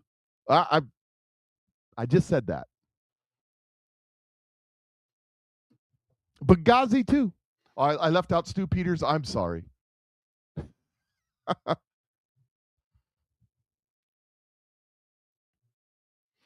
God's about to expose this. God's going to remove the blinders from their eyes. And they're going to be in shock. Those of you that have been following shows like mine, shows like Charlie's, shows like Aaron's, and those off the top of my head, those are people I know. Even Darlene, even though she's having some issues right now, but God bless her. Those of you that followed these other shows, and there's several out there, your mind is way more prepared for what's coming than they are. You have an advantage. You have an advantage.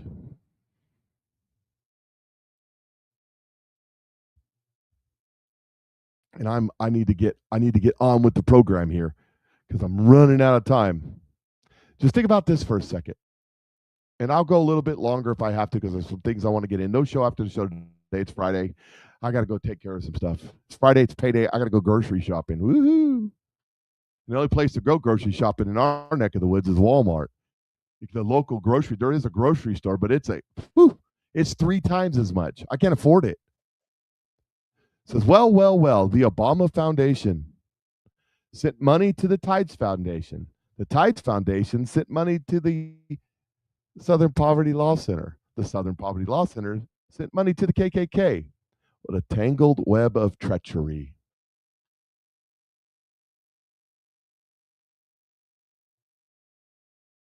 What a tangled web of treachery. We'll get back to that one in just a second. I think this is the one that I want right here. Listen to this.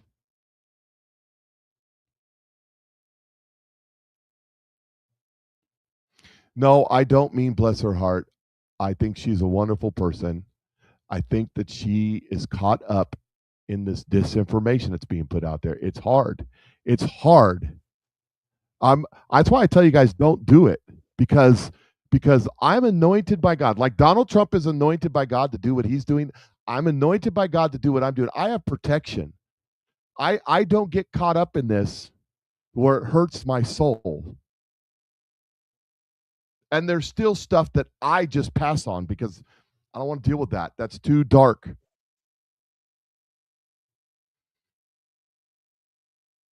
Okay, listen to this. This is absolutely bonkers. Have you read the indictment that was issued yesterday for the Southern Poverty Law Center? Have you read it? Have you seen some of the people that they've been paying over the years? So I'll remind you that the Southern Poverty Law Center is supposed to be an organization that exists to expose radicalism, to expose extremist groups. And yet they are now accused of paying over $3 million for people who are actively involved in these organizations. So I'll try to walk through these quick just so you can get a flavor of exactly what these radical leftists were doing. And when we're done, you're going to have to ask yourself the question, is any of this extremism that we've been bombarded with over the last couple of decades, is any of it actually real?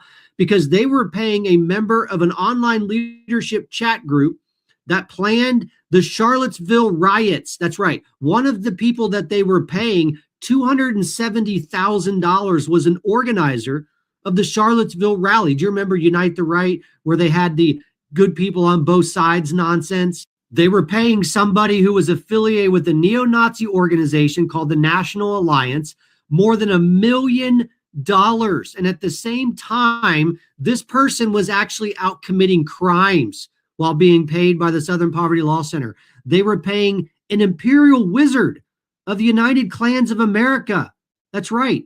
They were also paying somebody who was an officer with the National Socialist Movement and the Aryan Nation affiliated with Sadistic Souls Motorcycle Club $300,000. This next person was the chairman of the National Alliance. The SPLC website contained an extremist website about this particular person at the exact same time that they were paying him $140,000. That's right. They listed the individual as an extremist on their site while they were paying this person. And they were doing the same thing with this one. That's right. National Socialist Party of America. This person was a former director of a faction of the Aryan Nation and a former member of the 3K Club. Paid $70,000 at the same time that they were listed on the website as an extremist. They also were paying other members of the 3K Club, one in particular who was married to one of the Exalted Cyclopses.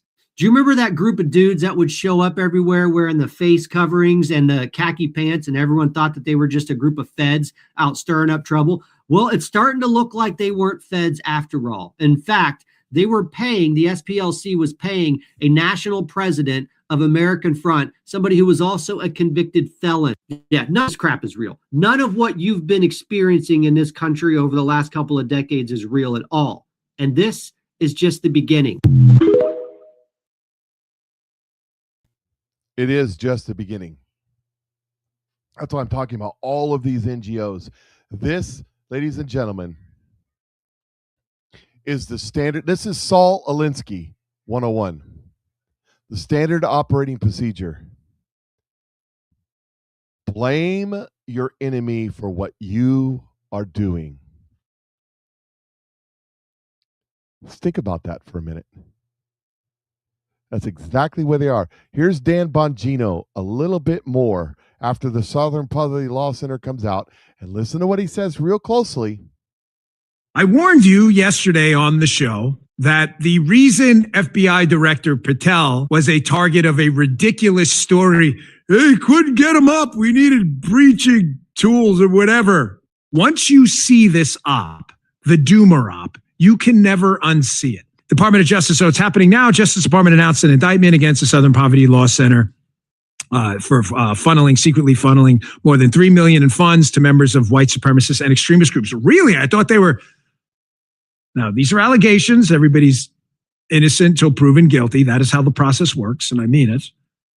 However, these are very serious allegations. I thought they were fighting extremist groups. The allegations in the report are that they were funding them too at the same time. That's kind of weird. But I found it awfully weird that this attack timed on Cash about BS stories about they couldn't find him or whatever. He magically disappeared like Casper the Ghost or something. I found the timing of it weird because, you know, a lot of this stuff is going to eventually come out. As a matter of fact, the media report made me believe something was going to come out. The op is clear.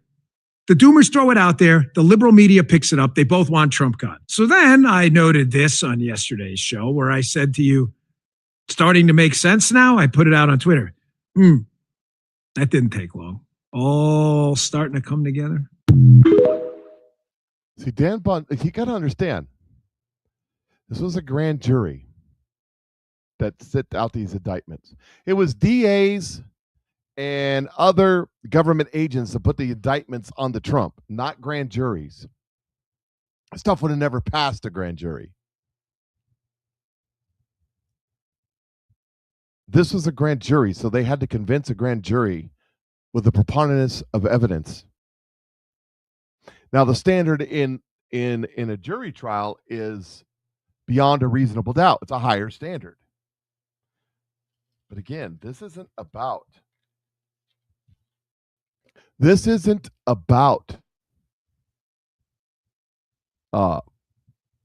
just getting people arrested and perp walked and all that stuff. I know that's what everybody wants. This is about God. This is about God exposing. This is about God showing you what's really going on. Coming out of the woods, carrying torches, their veins bulging from their necks, carrying Nazi swastikas and chanting the same exact anti-Semitic bile that was heard in Germany in the early 30s. Neo-Nazis white supremacists, the Ku Klux Klan. Yeah, the Ku Klux Klan. Yes. Remember, it was Joe Biden in the early days whose mentor was a Ku Klux Klan guy. To always forget that. You know, it was the Democrats that started the Ku Klux Klan. It was Hillary Clinton that said her favorite person in the whole wide world was Margaret Sanger. And we're supposed to all forget about that.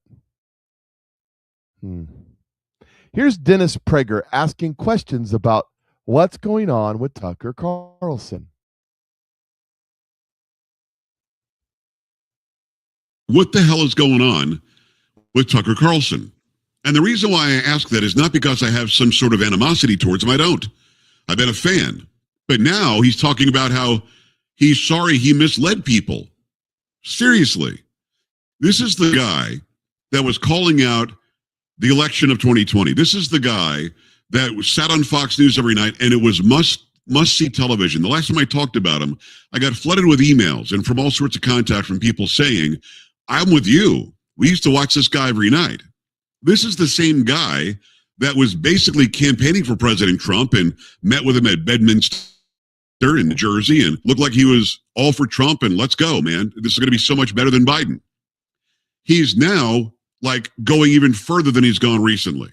Because remember, he went to Israel not long ago and interviewed Mike Huckabee, our ambassador to Israel, and that was quite a back and forth. Depending on who you see post the videos, Huckabee got the best of him or he got the best of Huckabee, depending on who you believe. But Tucker has made this complete 180 to where he no longer supports Trump. And in fact, he's apologizing for showing any support and telling his viewers and his followers that they should have supported. He's literally saying, I'm sorry I misled you. Don't believe me. I'm going to play. He sat down, I guess, with his brother Buckley Carlson. So it's Tucker and Buckley Carlson talking about Trump and what Trump is or isn't doing. And when you hear him talk about this, I want you to ask yourself, does he mean he should have pushed for Kamala Harris? You and I and everyone else who supported him, you wrote speeches for him, I campaigned for him. I mean, we're implicated in this for sure. Yes. It's not enough to say, well, I changed my mind, or like, oh, this is bad, I'm out. It's like in very small ways, but in real ways, you and me and millions of people like us are the reason this is happening right now. Yeah. I don't get it. I'm wondering what the hell he's talking about, and I don't know. What is he so up in arms about? Most of the Middle East wants the theocracy gone in Iran. This isn't just an Israel thing. He's going to blame Israel in a second. This is about most of the Middle East and most of the world wants the theocracy gone because it is bad. It's bad for the Middle East. It's bad for us because they attack Americans anytime they can. It's bad for the EU. It's bad for NATO. It's bad for Asia. It's bad for everybody. So I don't know. Like he's got those who are listening, he's got his arms crossed. And now we're seeing a shot of his brother, I guess. But he's got his arms crossed as he's saying this. He's being very meek and very humble. And I don't know. I mean, we're on the hook and it's sort of we're to blame. It's very weird. It just is. So I do think it's like a moment to wrestle with our own consciences. We'll be tormented by it for a long time. I will be. We're going to be tormented by it for a long time. That you supported the guy that basically agrees with you on 95%. Yep. And that's what my answer is to these people are going, I voted for Donald Trump 3 times. Have you seen it? It started out with the Tucker types. And then now I've got friends locally saying the same thing. And I said, yeah, you should have voted for Kamala. I'm not saying I voted for Kamala. I'm just on the hook for Donald Trump. What is Donald Trump doing? He wants to drop nukes. He wants to drop nukes. Didn't you see the guy going around saying that somebody actually called me, a friend of mine called me on this, that the guy's going around saying that the inside secret source said that Donald Trump was fighting fighting for the nuclear football to launch nukes on Iran. I said, that's not how it works. He goes, what do you mean that's not how it works? That's not how it works. There's a guy, he's a colonel or a major. He's appointed by Donald Trump and the Secretary of Defense. His job is to walk around everywhere the president is. There's usually more than one, by the way, because like somebody has to sleep. And hold the nuclear football, and what you think is in that, you have no idea. And neither do I, and neither do all these other idiots out there, because that's secret stuff, classified. And if somebody was in the know would tell you what's going on with that, they go to jail. Yep. That's true. So the nuclear football, these Patriot mythology people out there say Donald Trump was fighting over the nuclear football like he was fighting over the beast limousine on January 6th, and they wouldn't give it to him. That's not the way that it works.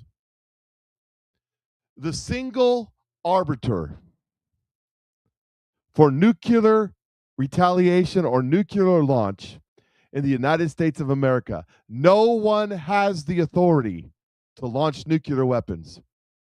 No one, except for the President of the United States. Whoever sits in that seat is the only one that can launch nuclear weapons. The only purpose of that guy is to carry that bag. And so when the president says, give me the bag, you give him the bag. That's it. That person that carries that bag around, I guarantee you, they don't have enough clearance to look in the bag. They don't do stuff like that. They've been doing stuff like that. You know, my dad told me that he used to guard the SR-71 when he was a MP in France in the airport, and he said he was not allowed to turn around and look at it. He'd stand outside and guard it, but he wasn't allowed to turn around and look at it. Yeah. Same thing with this. I guarantee you the same thing. He doesn't know what's in there. He assumes. That's the truth of the matter. You got to stop listening to these people, because they have, anytime anybody anywhere says they have some sort of top secret information coming from some sort of top secret place, they're lying. Or the person that's telling them these things is running them like they're an agent. Because that's not how it works. It's not how it works. Why the heck would they tell you, you third-rate podcaster? Now, when John Solomon says my sources, I believe John Solomon has sources because I believe John Solomon is the outlet in which the administration is telling the things they want out.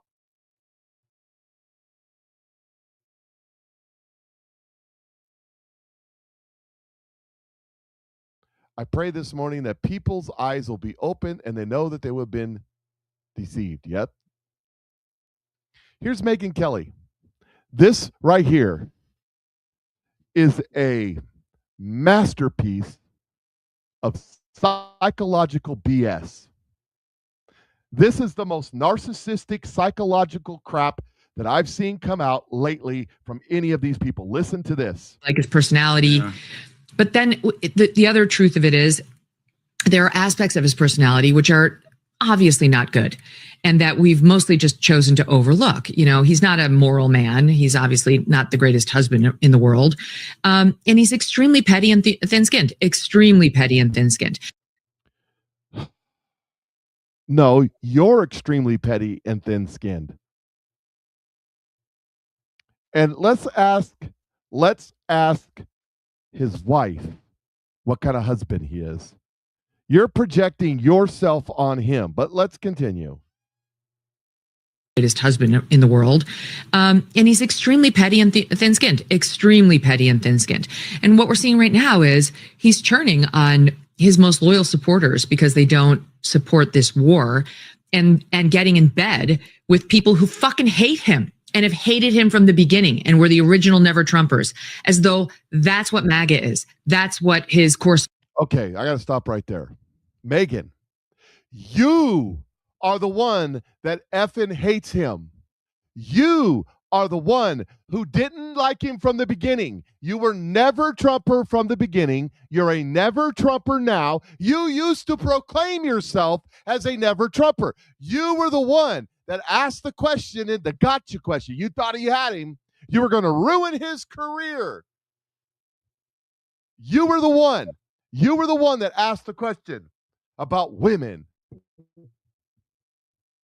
And he's the one that destroyed you. in a moment, because Donald Trump isn't petty. Donald Trump is calculated and anointed, and he talks like a New York businessman, builder, construction worker. Thank you for that, Mike. I appreciate it. He says, good morning, Mike and Patriot family. Appreciate that very much. When Donald Trump said, I can't remember her name now, I just drew a blank. Only, what's her name? He held his finger up like this. Only Rosie O'Donnell. Only Rosie O'Donnell. You talk bad about women, you call women this, that, and the other thing. Only Rosie O'Donnell. Donald Trump destroyed you, Megyn Kelly, right there. And he proved exactly. You see, Donald Trump comes out and says bad things about Rosie O'Donnell, and these so-called geniuses on the left, and Megyn Kelly's one of them. And trust me, I'll talk good about Megyn Kelly when she says the right thing. I'll talk good about Tucker Carlson when he says the right thing. But this is the wrong thing. And he destroyed you because they try to go, he says this about all women. And then if he goes out and says Hakeem Jeffries is Timu Obama, he's a racist against all black people. And he comes out and says that AOC is an idiot. He's a racist against all Latinxes. Did you say Kleenex? No, Latinx. That's the way they want you to say it. And then you talk to the Latino people. You talk to the Spanish people. And they go, what the heck are you talking? What's Latinx? What do you mean? But that's how they do it. That's what she's doing right here. This is the PSYOP. Support should look like. Meanwhile, there are many who are over here who have loved Trump for many, many years. We've had our skirmishes in the past. Tucker's had skirmishes with him. I have too. But who fought harder than a lot of others during the lawfare against him to make sure people knew that it was bullshit, stood up for him during the actual electoral contest to make sure people understood what was at stake and why he had to be the choice, who he just, there's no loyalty in return ever from Trump, ever. If you have a principled disagreement with something he does, you're otherized. You're the enemy. And at this particular moment, there's plenty of loyalty. He's just not loyal to disloyalty. And let me ask you a question, Megyn. What is your principle stand? What is your principle stand against Trump? Well, this war of Jews, the Jews made him do this war. He just told Bibi Netanyahu that Bibi had to do peace with Lebanon. Just had a big to-do at the White House about it. They got a 3-week ceasefire. But the Jews. Well, Megyn, when you're getting paid by Qatar and you have to speak the Islamic line, you talk just like the Muslim Brotherhood. What are your principles? 40,000 civilians were killed. They just hung people yesterday. Innocent people hung for protesting their government in Iran. And you don't give a damn. What are your principles? He wanted war for the Jews in Venezuela. What are your principles? We went into Venezuela. We took the evil dictator drug lord out of Venezuela. And now we're working with the government of Venezuela who are like, everything's cool. We're good.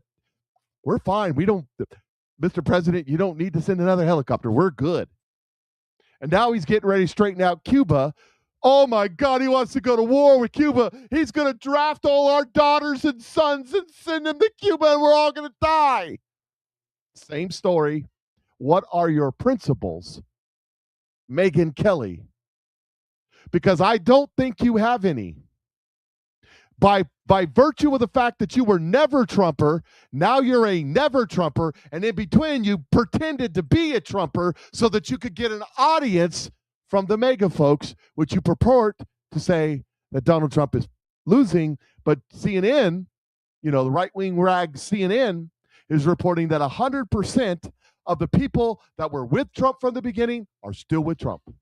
The only people that aren't with Trump are people like you that were never with Trump to begin with. Like Marjorie Taylor Greene, Candace Owens, and the rest. Like Ron Paul, who was never Trumper from the beginning. Like Thomas Massey, who was a never Trumper from the beginning. But then again, at least I respect Thomas Massey and Rand Paul more than Marjorie Taylor Greene and more than Megyn Kelly because they've always been who they are. I'd rather have an enemy in front of me than a frenemy behind me. Ain't that right, Marjorie Taylor Greene? Let me continue.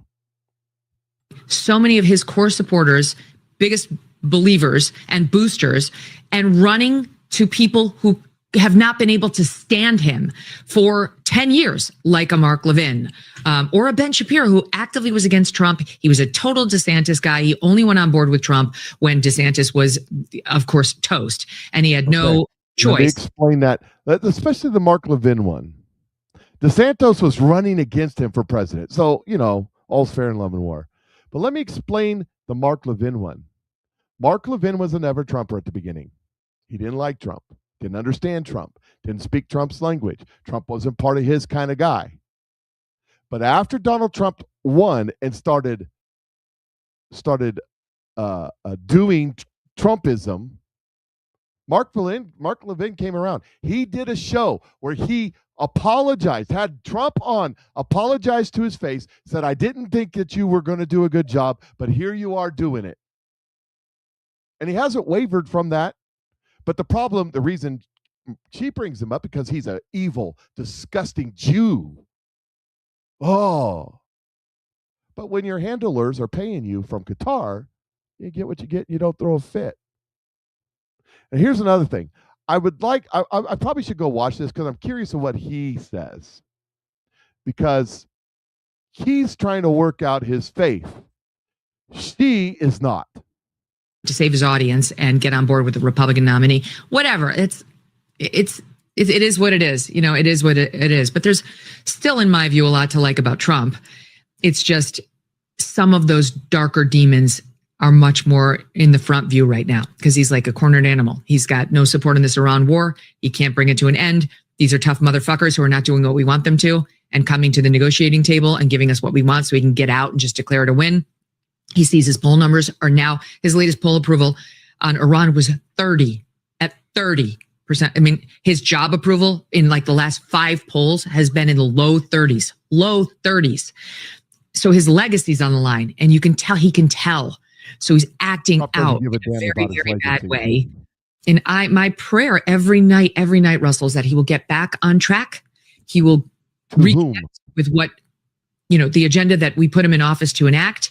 He will extract himself from this very money-driven agenda by the Miriam Adelsons of the world. She's purchasing what she wants, and Trump's being manipulated into doing it, which is infuriating. And that the country, or at least those of us who are on what I call Team Sanity, can come back together and work to defeat these crazy leftists like James Carville, who wants to pack the Supreme Court and add Puerto Rico and DC as states, right? Like, the Republicans will never win another national election if we do that. Anyway, it's a very tumultuous time. Now, did you hear the last part? Her advice to Donald Trump about the war and all that jazz. Did you hear that? Did you hear what she said? Let me show you something, because I noticed something there. Her talking points. I wonder if Megyn Kelly really believes what just came out of her mouth, or are they just the talking points that she's been given? Because let me show you something. Here's John Kerry, who served in Vietnam.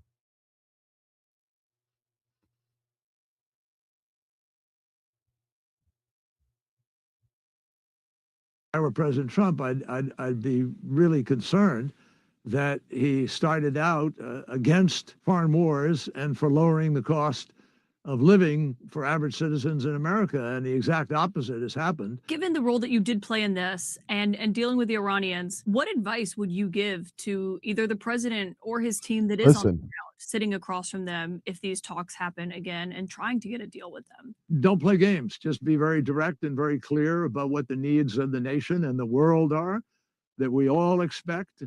That it be clear that Iran can't have a nuclear weapon. What President Trump now has to do is, frankly, get them to again agree to what they already agreed to, which should underscore the absurdity of the situation that we're finding ourselves in.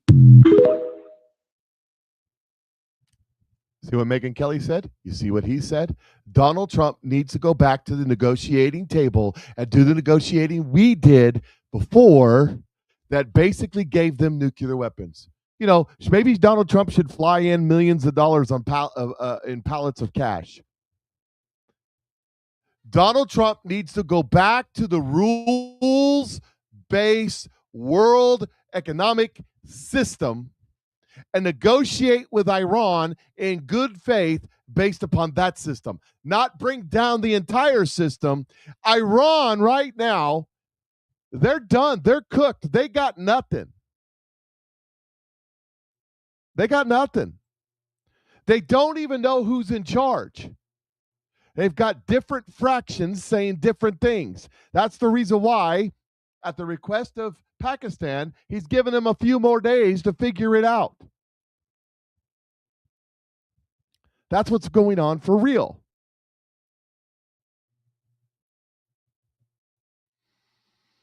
Yet we got these experts on foreign policy like John Kerry, who served in Vietnam, and Megyn Kelly telling him we need to do it the way we've always done it. And as Mike said in the chat room, if you do it the way you've always done it, you'll get what you always got.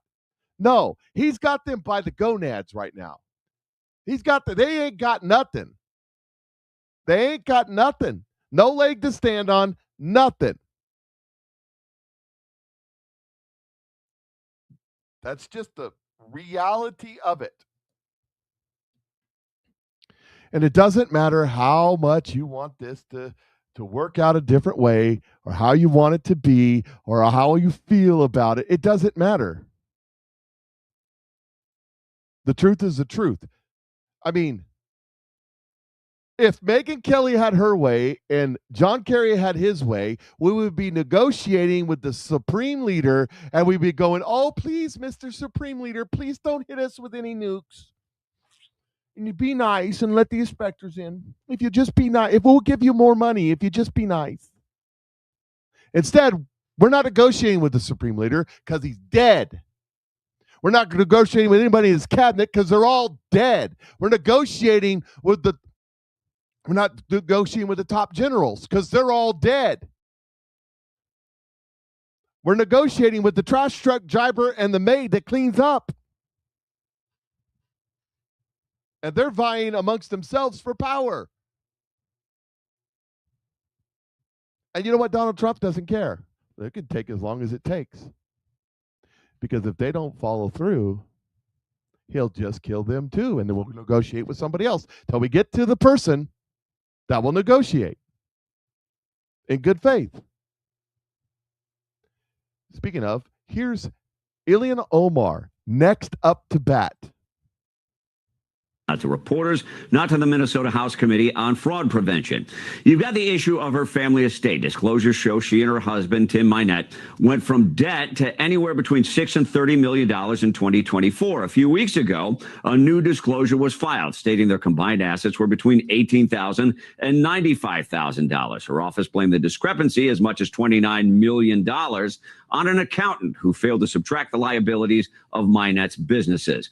Then you have the Feeding Our Future scandal. Omar championed the Meals Act, which Republicans say removed the guardrails. Meals were billed to taxpayers but never delivered, to the tune of $250 million. A player at the center of the scandal is a partner in what was the Safari restaurant. Omar held campaign and promotion events there. The Minnesota House Committee wants to ask questions on both subjects, but Omar does not respond.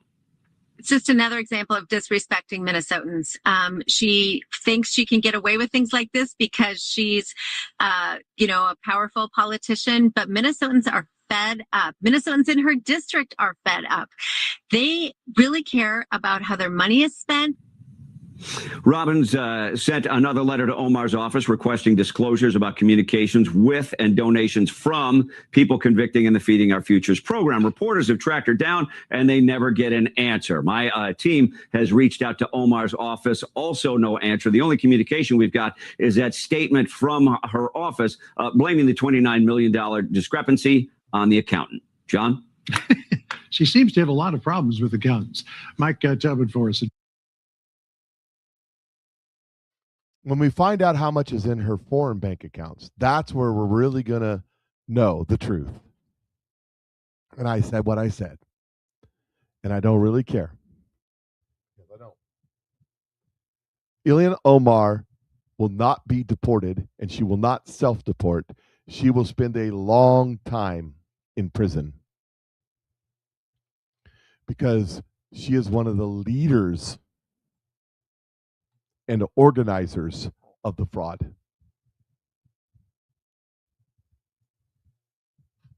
Have that paperwork. We know she did this, and now we're looking for how to take action. Can you fill us in? Do you know what's going to happen? Is the Trump administration going to go there? The floor is yours. The whole file is being reviewed. A lot of smart people are on it. Stay tuned.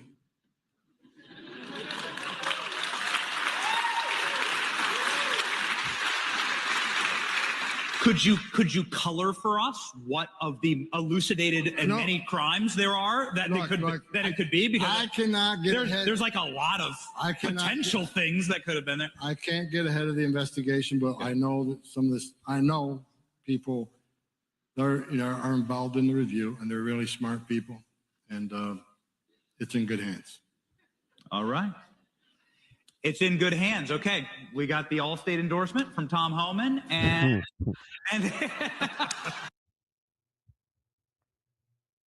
Tom Homan says, JD Vance, or not JD Vance, we're talking about JD in the chat room.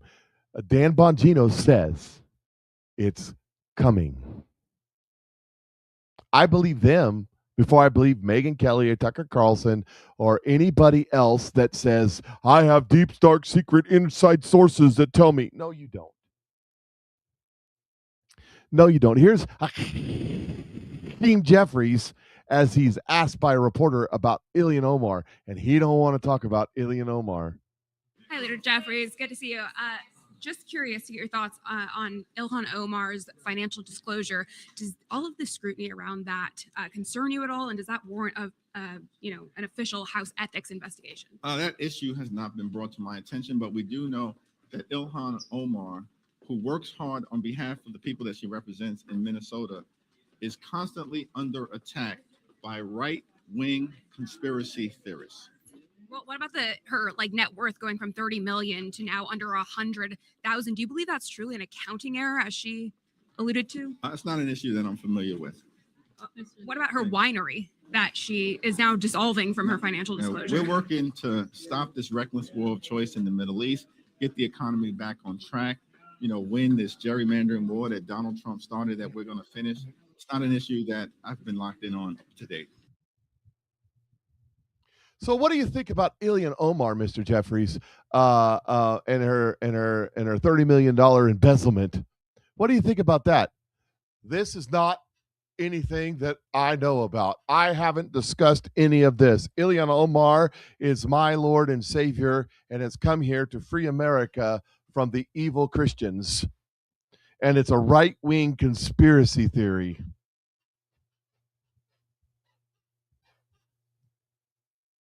Bullcrap. They've had panicked meetings behind closed doors. I don't know anything about it. I haven't heard anything at all. Bullcrap. 100% they've had big time conversations on this.